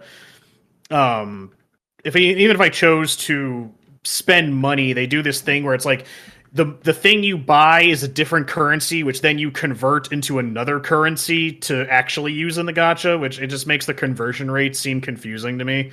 I don't know. It's to me, it's just annoying. I don't like those systems at all. Oh yeah, I forgot about that. I was like, I think out of all of them, I did see some gameplay for Honkai Rail, and I think it's like the most similar to Brave Frontier, which is why I was intrigued. It's still the same. It's still a gacha system, but it's like turn based, and then you can just pick who attacks who, and then each of them eventually builds up like a super. So it's like but like the super is like very cinematic and like very entertaining to look at. So yeah, that's what drew me in the most. Like, oh, I could play that game again and spend another $1,000. Yeah, I mean, I was hopefully not lose eventually. I was most taken in by Star Rail myself, kind of for the same reasons, because its gameplay was really similar to how Fate Grand Order worked, which was like turn based. But at the end, I just don't have enough time to play it. And honestly, I don't think Genshin, Zenless, and Star Rail are bad. They have a lot of things that I find annoying about gacha games that I personally don't like. Obviously, it does not. A lot of people like it very clearly, and it is very successful. To the point it won fucking mobile game of the year, despite being released like 3 years earlier. I mean, I really like Zenless Zone Zero's like character design a lot. Those are my favorite characters, especially Nicole, the pink hair chick. I actually absolutely adore her. I'm like fighting the urge to buy a fucking figure of her, even though I don't play the game. But yeah, I have a question for another free to play, but I don't think any of us have even played anywhere close to like an hour of it. Does Fall Guys have a like pay mechanic for anything at all? Fall Skins, Guys right? It must have skins because they've made a ton of money, and it's like there has to be a way to. People aren't just like, "How do I donate to you?" Yeah, This game changed my life. I want to give you money. Like, I mean, it wasn't like that for fucking like what was it, Among Us for a while, right? You know, when it first got picked up again, it had like a small handful of DLCs or something. Well, it was a game that was just sitting for like 2 years before naturally. But it's not free, is it? No, it was like $8 or something. I think it was like relatively cheap, but like when COVID was going on, all these people were picking up games left and right. The discoverability in games kind of climbed, and that game was out for 2 years, and then somebody found it on Twitch, and then all of a sudden it just blew up. And I mean, they made so much money that now they're their own like indie publishing company. It's like, holy crap. I can imagine they just woke up one day and was like, what? In their bank account? Well, I mean, what I was saying is that like it was just a small game, but ever since it got super popular, I'm pretty sure they have like a battle pass and progression systems and collabs. Like it just turned into a full blown live service game as soon as it got the attention it needed to be that. Yeah, they kind of pulled like an Angry Birds in a sense, where they were just like, we're gonna get a show, we're gonna have toys everywhere. Basically, Hot Topic, we're right at the counter, next to like the Bendy and the Ink Machine shit, and Five Nights crap. Do red character to take the screen at all times, from Red Bird to Red Spaceship Guy. Yeah, that's what it is. We just need a little red character to blow up, and that's it. I mean, I'm gonna hold my hand to the sky. I have 2 Among Us plushies because I really do like the astronaut design. I can safely say, not that it matters much, but like I have not actually played the game. I was just like, really? Everybody thought The Thing is a cool movie, I guess, because that's like the whole premise. Yeah. And then that one Futurama episode for team bonding. Yeah. It's just that I'm surprised there's no like Futurama skins in it. I was like, I'm pretty sure it would sell well because that was literally an episode of that. It's fun. I mean, like I find it really fun. I mean, I played it both with my friends and with that same guy who did that Fate Grand Order stream. Sometimes he'd play with the community and do Among Us. That was fun. And it even has And it has Among Us has like a collab and like Vampire Survivors and shit. Well, they have the mechanic, or what is it? That mechanic in general kind of like became something, because like Vampire Survivors is another one of those games where it's like, this is a popular mechanic, a bunch of people are going to try to clone this, and so we saw, you know, a few other games turn into this, like, you know, we're working together, but one of us is working actively against each other, which is kind of interesting genre to kind of explore and get to where we were at now. But that's kind of a different thing in general. But yeah, Among Us, man. What about? I will say. Oh, sorry. Just one more thing. I'll let you. I'm gonna let you finish. But what annoyed me about playing Among Us with my friends, though, which if you know who you are, by the way, when we played it together, I was getting really pissed off because it's like, someone died. There's absolutely no evidence of anything, and we can't pin it on anyone at all. Must have been Udon. I'm just like, I'm being punished for being too good at this game. This is bullshit. Maybe leave a little note or something, blood trail. Like, next time I'll just do it in front of all of you, and you won't even suspect it was me. I sneezed. Yeah. It was like you weren't stealthy enough. You weren't skilled enough. It was like it couldn't have been any of you. It was it had to be Udon. He's the only one good at this game. Yeah, that's literally logic. It's like, well, the rest of us would have fucked up, but since there's no evidence and no one saw it happen, it must have been him. It's like, what the fuck? How do I win? Giggling, mute. Yeah. Anyways, Jordan, what were you gonna ask? I was gonna say is that, you know, we all been talking about these games that we've basically have enjoyed quite a bit. What about Call of Duty Warzone? How do you guys feel about that game specifically? I know that's like the new. I hate it. I know it's the new cover up basically for all of the new. I guess basically having people wait until they get their new Call of Duty game coming out. So I'm just trying to say, like, has all of you played it? And if so, that's already happened several times. Like, a lot of Call of Duty games have come out between that being out and another Call of Duty coming out. Honestly, like, Warzone is just a product of like Battle Royale popularity, which is kind of nice. Well, Warzone is like the successor of, I think it was called Blackout, which the notorious announcer on the stage when he just yells blackout really loud. And it's like, okay, dude. But it's not a bad battle royale. I just, something about it, I feel like there's too much health on the characters and stuff, and I played it for a little bit. It's like I literally get shot and then I'm just suddenly dead. And it was like I literally don't know where I was shot from. I didn't even get a chance to like turn my head to go like look. It's just like it's super fast. It's like I like Fortnite a bit more because you can actually survive longer. You only like almost instant die like near the end, which is, I guess, fine.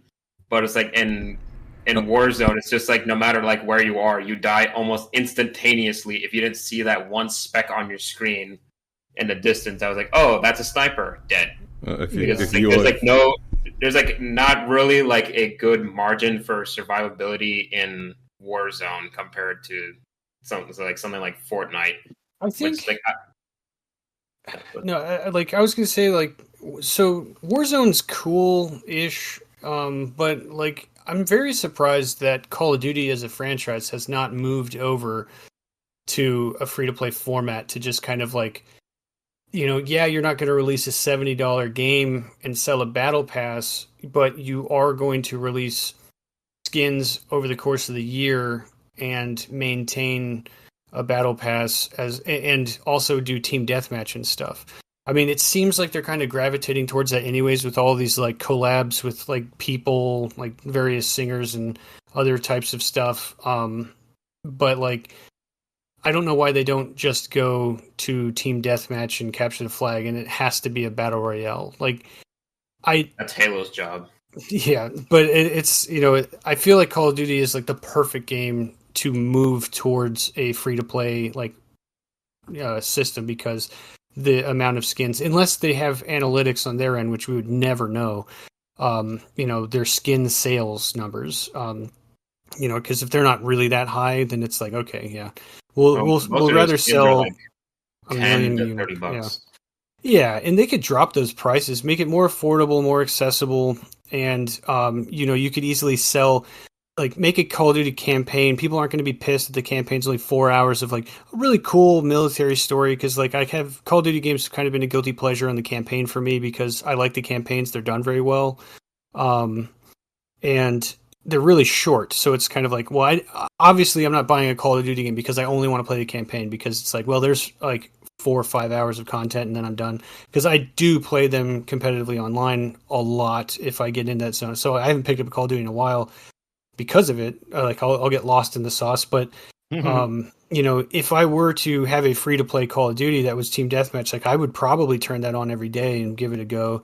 And then if they were like, hey, we have a campaign release coming out, it's $20, I'd probably buy it. The only downside is that I guess if they did do that, then they're already cannibalizing your hard drive with their file sizes. So if it was a free to play version of that and that's how they did it, they definitely would be just this PlayStation specifically for Call of Duty, because there's no room for anything else on there. And I kind of hate that with their file sizes for like Warzone downloads and installing like anything online for that game. But that's the problem that I kept seeing. It was like everyone had like this. It was like, oh, don't buy digital games because you don't actually own them. It was like, but you technically already downloaded them, because someone made that statement and said, I'm trying to play single player Call of Duty, but I still need to be connected to the internet. And it was like, yes, that's because for some reason Call of Duty has like its own section where you have to connect to their servers to play any of their games. And for whatever reason, the way it's set up is you're downloading like that giant, it's 600 gigs or something like that, because That's you're downloading crazy. everything, even the stuff that you don't own, because you have to pay for access to whatever to like everything else that you didn't already buy. So if you own Warzone, you're downloading The skins. not the skins. You're downloading like the other games that are currently out on that thing, like Modern Warfare 3 and Black Ops 6. You technically have those. You just didn't pay to access them, because they're all in that one like game app on your system. That's what you're downloading. Yeah, that suite of games is terrible. Like once that started happening, I was like, I'm not going to install Cold War anymore. Like it comes with everything, and I don't give a shit. And it's like I just want to play the one thing. I don't want all of the other stuff.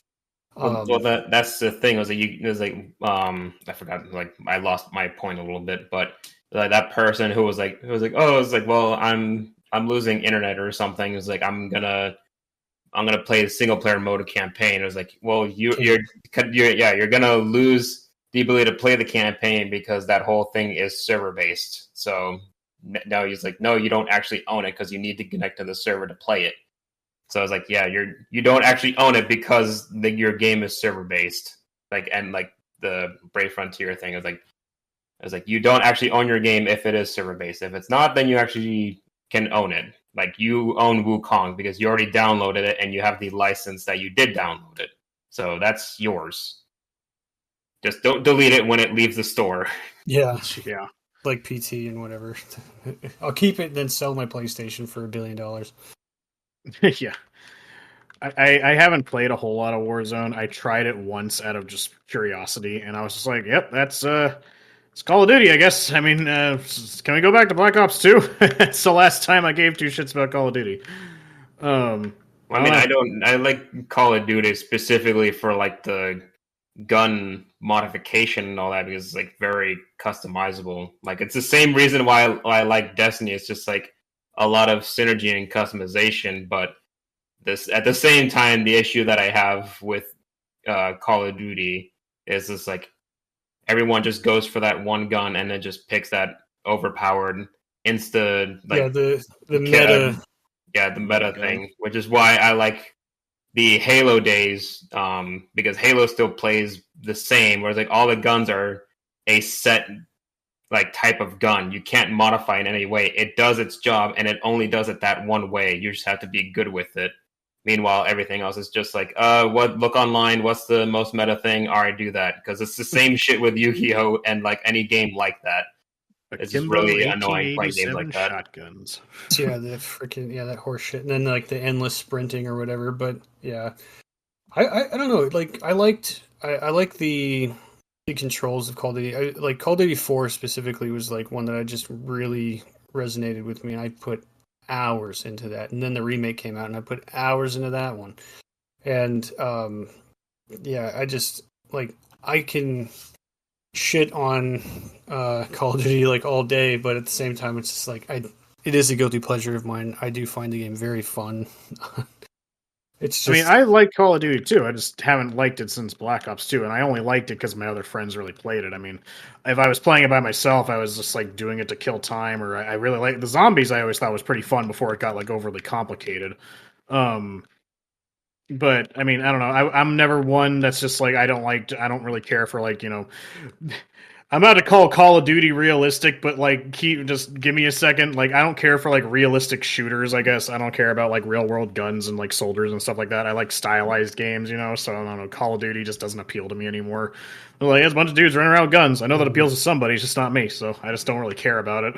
and as much as I like battle royale games, because like I'm coming off of like couple hundred hours of PUBG. I like oh shit, he saw me first and he got that one shot off and I'm freaking dead. Like I like the realistic side of that because I used to also play like Rainbow Six a lot. And so Call of Duty is kind of like a middle ground of like depending on the gun they're using, they could get a one shot, but I do like that realistic style of shooting. It's just Warzone being locked into specifically a battle royale game. Like sometimes I want to play team deathmatch and whatnot, but it's like I understand that I have to play the one that I bought at the store for Team Deathmatch. It's like I kind of wish. Basically, it's just me going like, I hope one day they move Team Deathmatch to free.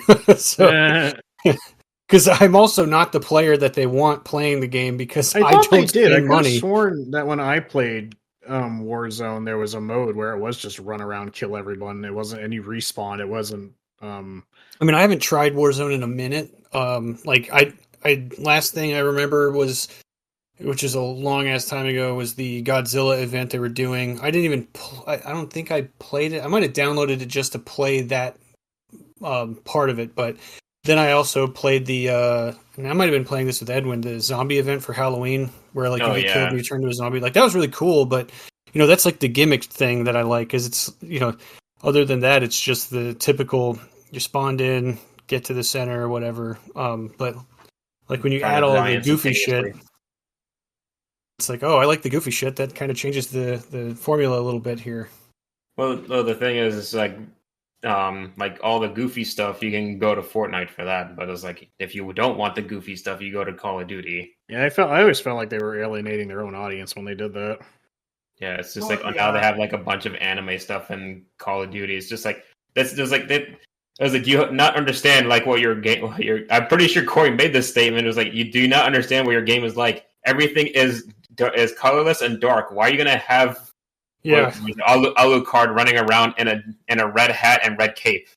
It is like, shoot me here, please. It is very strange though, and I understand, but it's like one of those like how you doing, fellow children like moments where. Because it's like Fortnite's doing so well, so what do we do? They're like, well, what if we got Nicki Minaj and it's like, dude, get out of the boardroom. Like that's pink suit, pink hair, pink boots. It's like, cool, there she is. Literally a giant shoot me here target, and it's like I don't understand it. I feel like they need to lean into more of what they were. And like, I don't know. I don't run that damn company. They're probably making killer numbers with these stupid ass choices that I think are dumb, but maybe I'm. Yeah, we don't really know how better or worse they're doing because of it.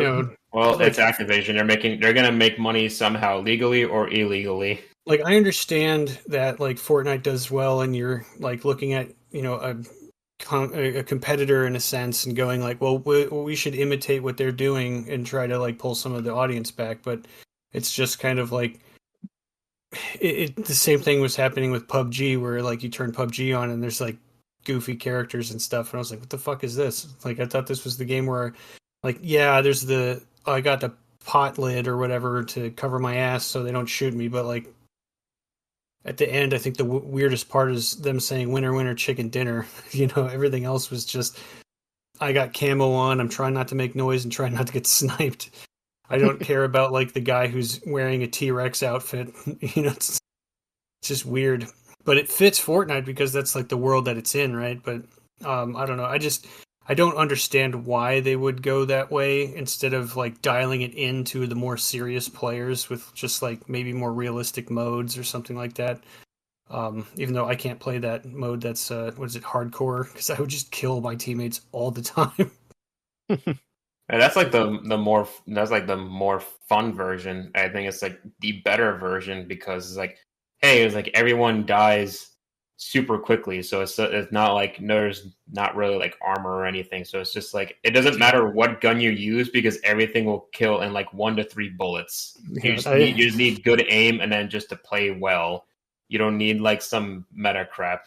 The thing with Call of Duty is that, like, I mean, it's a me problem for sure, but like, there isn't a team indicator outside of like when you aim at somebody, but you know, your thing's red, right? But if you don't have a HUD, you don't know, and there isn't like a generic like we're the red guys and they're the blue guys. Oh no, that's also the better part of hardcore because it's really hard to tell who your teammates are. Oh yeah, that's why I've shotgunned plenty of my own teammates because they move past me and I'm like, oh, there he is, and then it's just like, oh, sorry, I didn't mean to blow your brains all over the wall. My bad. Yeah, especially when I play, where it's just like, hey, there's gunfire over there, and I just chuck a grenade. And it's like you kill a teammate. And I was like, well, yeah, I've probably been kicked from more matches than I've won. So that should tell you something. Now, do you feel like we're approaching some kind of like bubble in the sense of like everything being live service and free to play nowadays? Like, you think we're gonna see like an increase or a decrease, or we're just gonna keep steady on for the way the ship is rolling right now with how it's going? I would say kind of, because to me, when someone makes a live service, it's just like an experiment to see if it does well. So it's like a live service is like it, because when you see a live service, like, oh, this is something that they're gonna like feed into for years. So it's just like, so most of them would start off with like, just put a bit of money and just give it the bare minimum and see if it sticks. Otherwise, just delete it and from history. Meanwhile, if you like commit and make like manufactured discs and or cartridges and then like mass producing all of this stuff, then it's like you committed. So it's like you're gonna lose a lot more money that way. I would say that we'll probably see a weird like offspring of cheaper games, oddly enough. Now that might sound crazy because of the companies need to make a lot of money, but you're going to get $70 games that are continuously going to get shit on because of how they're being ran, and they're going to be overhyped nonsense. And then you're going to have these live service games, which are almost death sentences because we don't have, like you said earlier, time to, play all of them. And you're trying to create one. Like, it's kind of interesting that First Descendant is doing so well. It's kind of like, oh, this random free to play came out, and it's like, well, that didn't die off in the first 2 months. So you have a problem now because there's another contender sitting here. And if they just keep throwing money at it and people keep throwing money at it, obviously the skins are selling. And you can be mad about it all you want that people are buying the new skin of the chick in fishnets, but they just made enough money to support that game for the rest of the year. So they just got to drop those fishnets once a year and then bam. But what we might start seeing is games, Concord tried, but it was a $40 game. And so I think we might see some more like games come from people that are leaving bigger studios, starting up smaller studios. They have a little bit of investment, but they don't want to charge $70. So they're going to undercut in a sense with quality that we're used to. And they're going to start selling these games for like $40-50. Wukong was not a $70 game. Granted, it was only $10 cheaper, but still, like, it's got so much content and the graphics and stuff. There's a couple of goofy things, and I have my gripes about some of the stuff. The game's not exactly perfect, but I am very much enjoying it. Like I was playing a PS2 game when I was 14. I was like, this is really fun. I find myself having a hard time putting it down. And so I think we might start seeing like a weird subgenre of like experimental games being I guess, quote unquote, affordable coming from this, because it's going to be like your Marvel Cinematic Universe crap that's $70, and then your free to play. Please give us money so we don't close 600 people's jobs, and then this fun game that was made by like 15 people, and then everyone in the industry just like dogpiling on it because they're like, oh, the character's blank or whatever. The game's doesn't talk about blank. It's too fun. It's like, I mean, it's what it fucking feels like nowadays. It's like too many people like this. Why are you doing this? Yeah, because somebody will make a game to make sure it's fun rather than make a game to make a statement. And you know, I understand that there are places and times to do that too. It's just like when you take a franchise that somebody really likes and then you just kind of cripple it and then complain that no one's buying it. It's like, because the giant fan base that used to buy that, you changed it, and then they don't want that because they like the other thing. So then those people that left that studio to make a spiritual successor of that thing go buy that thing for $40. And, you know, that's probably what we're going to start seeing, honestly. Especially when you're talking about like all these consoles increasing in price and things like that. So people are going to be trying to find ways to game a little bit more affordably, especially with inflation and stuff like that right now. So that's just my prediction on it. Jesus. The update. I mean, yeah, I mean, it's just, I feel like there's I mean, honestly, I feel like there's more failure on the single player games side of things than that comes to the, I mean, obviously Concord being the recent notable exception of a fucking free to play live serve. Was it? No, you didn't. No, Concord wasn't even free to play. That's right. You actually had to pay for that. It was a $40 game that was a live service hero shooter. And the bigger problem that kind of surrounded that is we also, when we saw that game trailer, got Marvel Rivals. And so that game looked cool immediately. Yeah, I mean, and that's the thing, right? We've all said it multiple times. Marvel Rivals looks cool. Like, I actually can't wait to try that when it comes out for console. But it's like when these free-to-play live service games bomb, they seem to bomb hard, like a la like Lawbreakers and shit like that. That caused didn't that cause Cliff Bleszinski to like just quit the industry once that bombed because he was just like done? I think it was that in Paragon or something like that. But yeah, it was Lawbreakers was like the last really big project, and that it was such a weird game. Like I remember trying it out. It was way too fast for me. It was just like playing in a blender. It's like, I can't do this. The cutscene was really cool. Character designs were pretty dope. But still, you know, that's not the gameplay. I mean, I don't know. I find like I like completing games. Like I have this weird like, I don't know. I draw this line in my head between these kinds of games because during the week, especially my work week recently, and how it's probably going to go this week again, is that I only have enough time to like log on to my phone games really quick, all my gotchas, do my dailies, do something here or there, and then log off. I don't have time to, you know, turn on Silent Hill and do anything substantial in that, you know. But when it comes to like my console games, I don't really want that quick and easy experience, and I want to like feel like I'm progressing somewhere. Or like I don't know, it's weird. Like I feel the sense of progression with like Space Marine, if you understand me. Yeah. So like I feel that sense of progression, like I'm going to reach an endpoint at some point, where like we beat all the levels on the hardest difficulty. Even if they come out with more, that's great. That means we can do it all over again. But like I'm going to be playing Fortnite forever. There's no endpoint. I'm just stuck in this, you know, Ouroboros snake cycle of fast food versus home cooked meal. Exactly. So it's just like I don't know. I prefer playing, you know, my quote unquote real games, and not like I said I treat Fate Grand Order like a regular game, but I mean I don't know. Honestly, it's complicated. Like honestly, whenever studios are announcing games, like whenever there's big events going on, and they're like a live service, I'm like, oh okay, that's kind of like I just feel like they should just stop saying that completely, even if it even is a live service game. Like just don't say it. You know, and also get ahead of everybody before they label your game for you, and then you just let them run with it.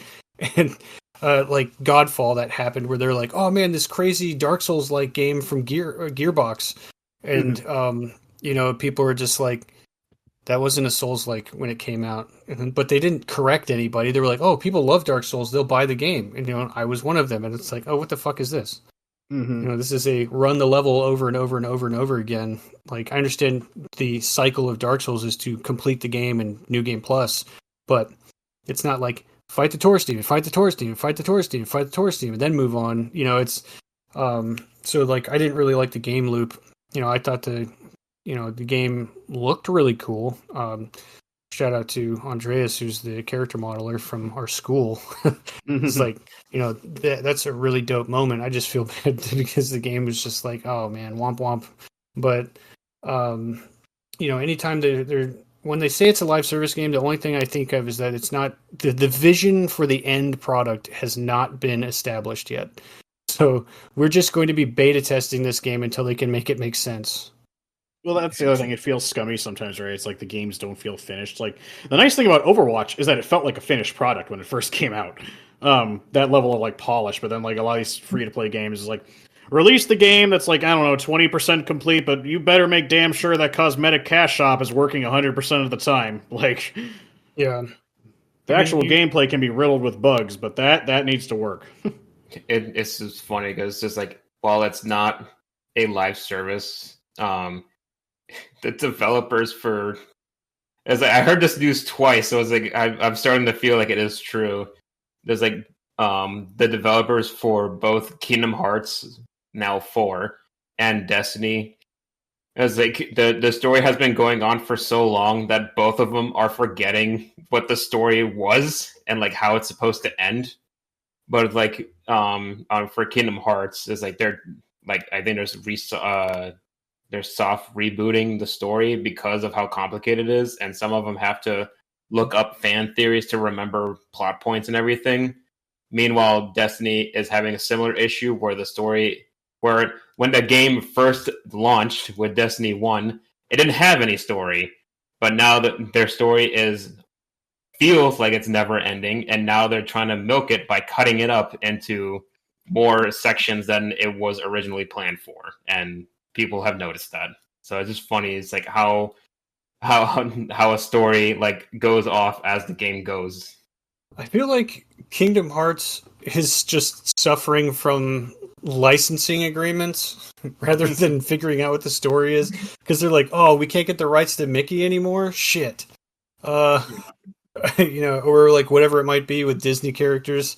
Because every time a game comes out, they share that thing, Edwin. Like they were walking around the like Donald and Goofy and Mickey yeah, and the Kingdom Hearts. I don't know if that was recent or if that was like a thing from way back when. But I thought that was fun. I'm not sure if it was recent either, but it was like Disneyland California where Mickey, Donald, and Goofy were wearing their Kingdom Hearts outfit for like a Kingdom Hearts celebration. Smoking kids with keyblades.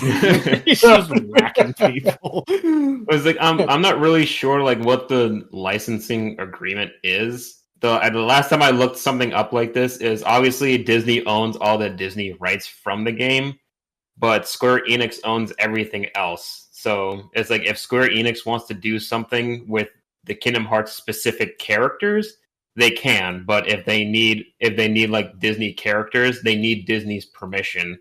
Like if you look on Super Smash Brothers Ultimate, you can see if you look at the background for the Kingdom Hearts stage, you will see that like, oh, the Kingdom Hearts characters are there, but where the Disney characters are supposed to be, and that glass stained portrait, yeah, the Disney characters are not there. It's just the Kingdom Hearts characters. He's like, no, Disney, you cannot have any of this. Yeah, I think the only thing that they paid for was to keep the Mickey head on the Keyblade. Yeah. That's such a small asset, too, on screen. Like, no one's even going to fucking see that. Yeah. Well, they flashed it prominently in the reveal trailer. Yeah, I watched that reveal trailer like 5 times. I watched it once, and I wish I didn't. The two ends of the spectrum. I don't hate Sora, I just don't care. Well, you played the first one, and then you went to the part that even I who played the Kingdom Hearts over and over again, even struggle with till this day, which is just the jungle area. Like you still haven't tried the favored one, which is Kingdom Hearts 2, so You can keep your opinion about Kingdom Hearts till you play that one. I don't think Kingdom Hearts is bad. I just, like I said, my biggest thing just comes from the fact that I just don't care about Disney properties a whole heck of a lot. My thing, I mean, I can't complain. I got Pyra, Mithra, Banjo, and Joker. I was just crossing my fingers. I was more just like, man, I had it mathed out on the wall. It was supposed to be Master Chief. I wound up in the wrong timeline. Just play Snake. That's close enough. Just play Snake. Yeah, Snake. He's just like Master Chief. Anyways, Jordan, do we have any trivia for this episode? Yeah, I got 3 here. The first one is going to be, in which of these games was originally developed as a Resident Evil title before being reworked into its own separate franchise? Was it A, The Evil Within, B, Dino Crisis, C, Devil May Cry, or D, Onimusha Warlords? C. Can you? Uh, Damn. Wait, can you repeat the question? In which of these games was originally developed as a Resident Evil title before being reworked into its own separate franchise? Oh, it is Devil May Cry. Devil May Cry. Okay, yeah, Devil May Cry. I was... Because I'm like, oh, Onimusha and Dino Crisis are both... I don't know what Onimusha was. Onimusha's dope. Yeah, I'm glad you guys got that one. Yeah. Yeah, it's funny. Before you joined last night when we were bullshitting Jordan, I actually brought that exact fact up to Corey. And I was like, you know what I learned recently? That they sent this guy to go make Resident Evil 4, and then they left him in a room, and then they came back, and he made Devil May Cry, and they were like, the fuck are you doing? It's like, it's not Resident Evil. Like, you have something, so you're going to go do your own thing, and we're going to get someone else to do this. That's awesome.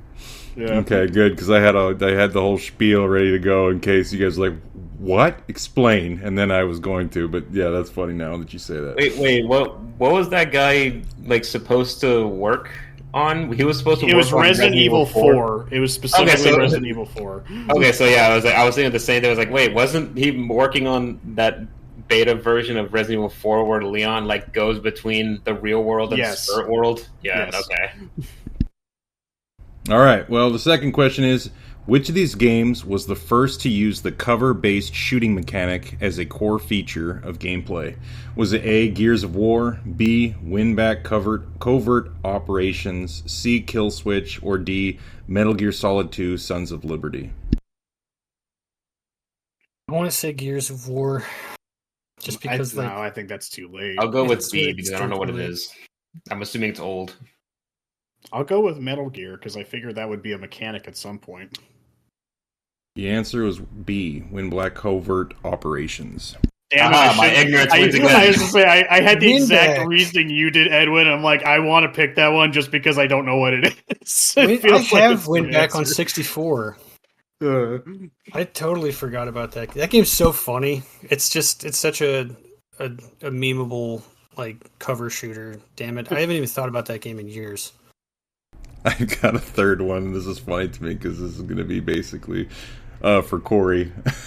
Which of these Legend of Zelda games was the first to break the traditional linear dungeon progression and allow players to tackle dungeons in any order? Was it A, The Legend of Zelda, A Link Between Worlds, B, Triforce Heroes, C, Four Swords Adventures, or D, A Link Between Worlds? Wait, you said Link Between Worlds twice. Yeah, I did. Pass. Yeah. I wonder which one's correct. Well, that's the 50-50, I guess. I'll just say, well, Link Between Worlds. Yeah, it's Link Between Worlds. Link Between Worlds. That's weird though, because wouldn't it have been Breath of the Wild to do the dungeons in any? No, because in Link Between Worlds, Ravio lets you rent whatever weapon you're supposed to get at the dungeon, so you can technically pick whatever one you want to do first, because you just rent whatever one you need from him. Fine. Look at Edwin coming Yeah, I up know. with a I was fucking gonna say, Corey, step haymaker up, of dude. Zelda knowledge. I didn't play that Corey. one. You didn't play Link Between Worlds? I don't play games on handheld that much anymore. I don't play these games. I don't think I love did. Zelda so Played much. it. I never played I it. forgot about it. I'm a Zelda fan, Well, but I don't play Angie these. has it. I haven't turned my DS on in forever. All right. Stop picking on you. All right, I guess that's it. Well, I guess we'll be wrapping it up. Be sure to follow us on Spotify, Twitter, and YouTube channel to be notified of new episodes. Rate us 5 stars if you enjoyed today's episode. And don't forget to subscribe on our YouTube channel. And for all you gamers out there, just remember to keep exploring, keep playing, and keep listening. Until next time, it's the Mediocre Rumble Brothers broadcast signing off. Hey, this is Corey, and thanks for checking out Mediocre Rumble Brothers. If you liked the video, please drop a like, and if you didn't, that's fine too. If you'd like us to talk about any specific games, drop a comment below, or feel free to discuss your experience with the games that we've mentioned in the episode. You can also listen to our episodes prior to YouTube on our Spotify. Thanks for watching, and hope to see you again soon.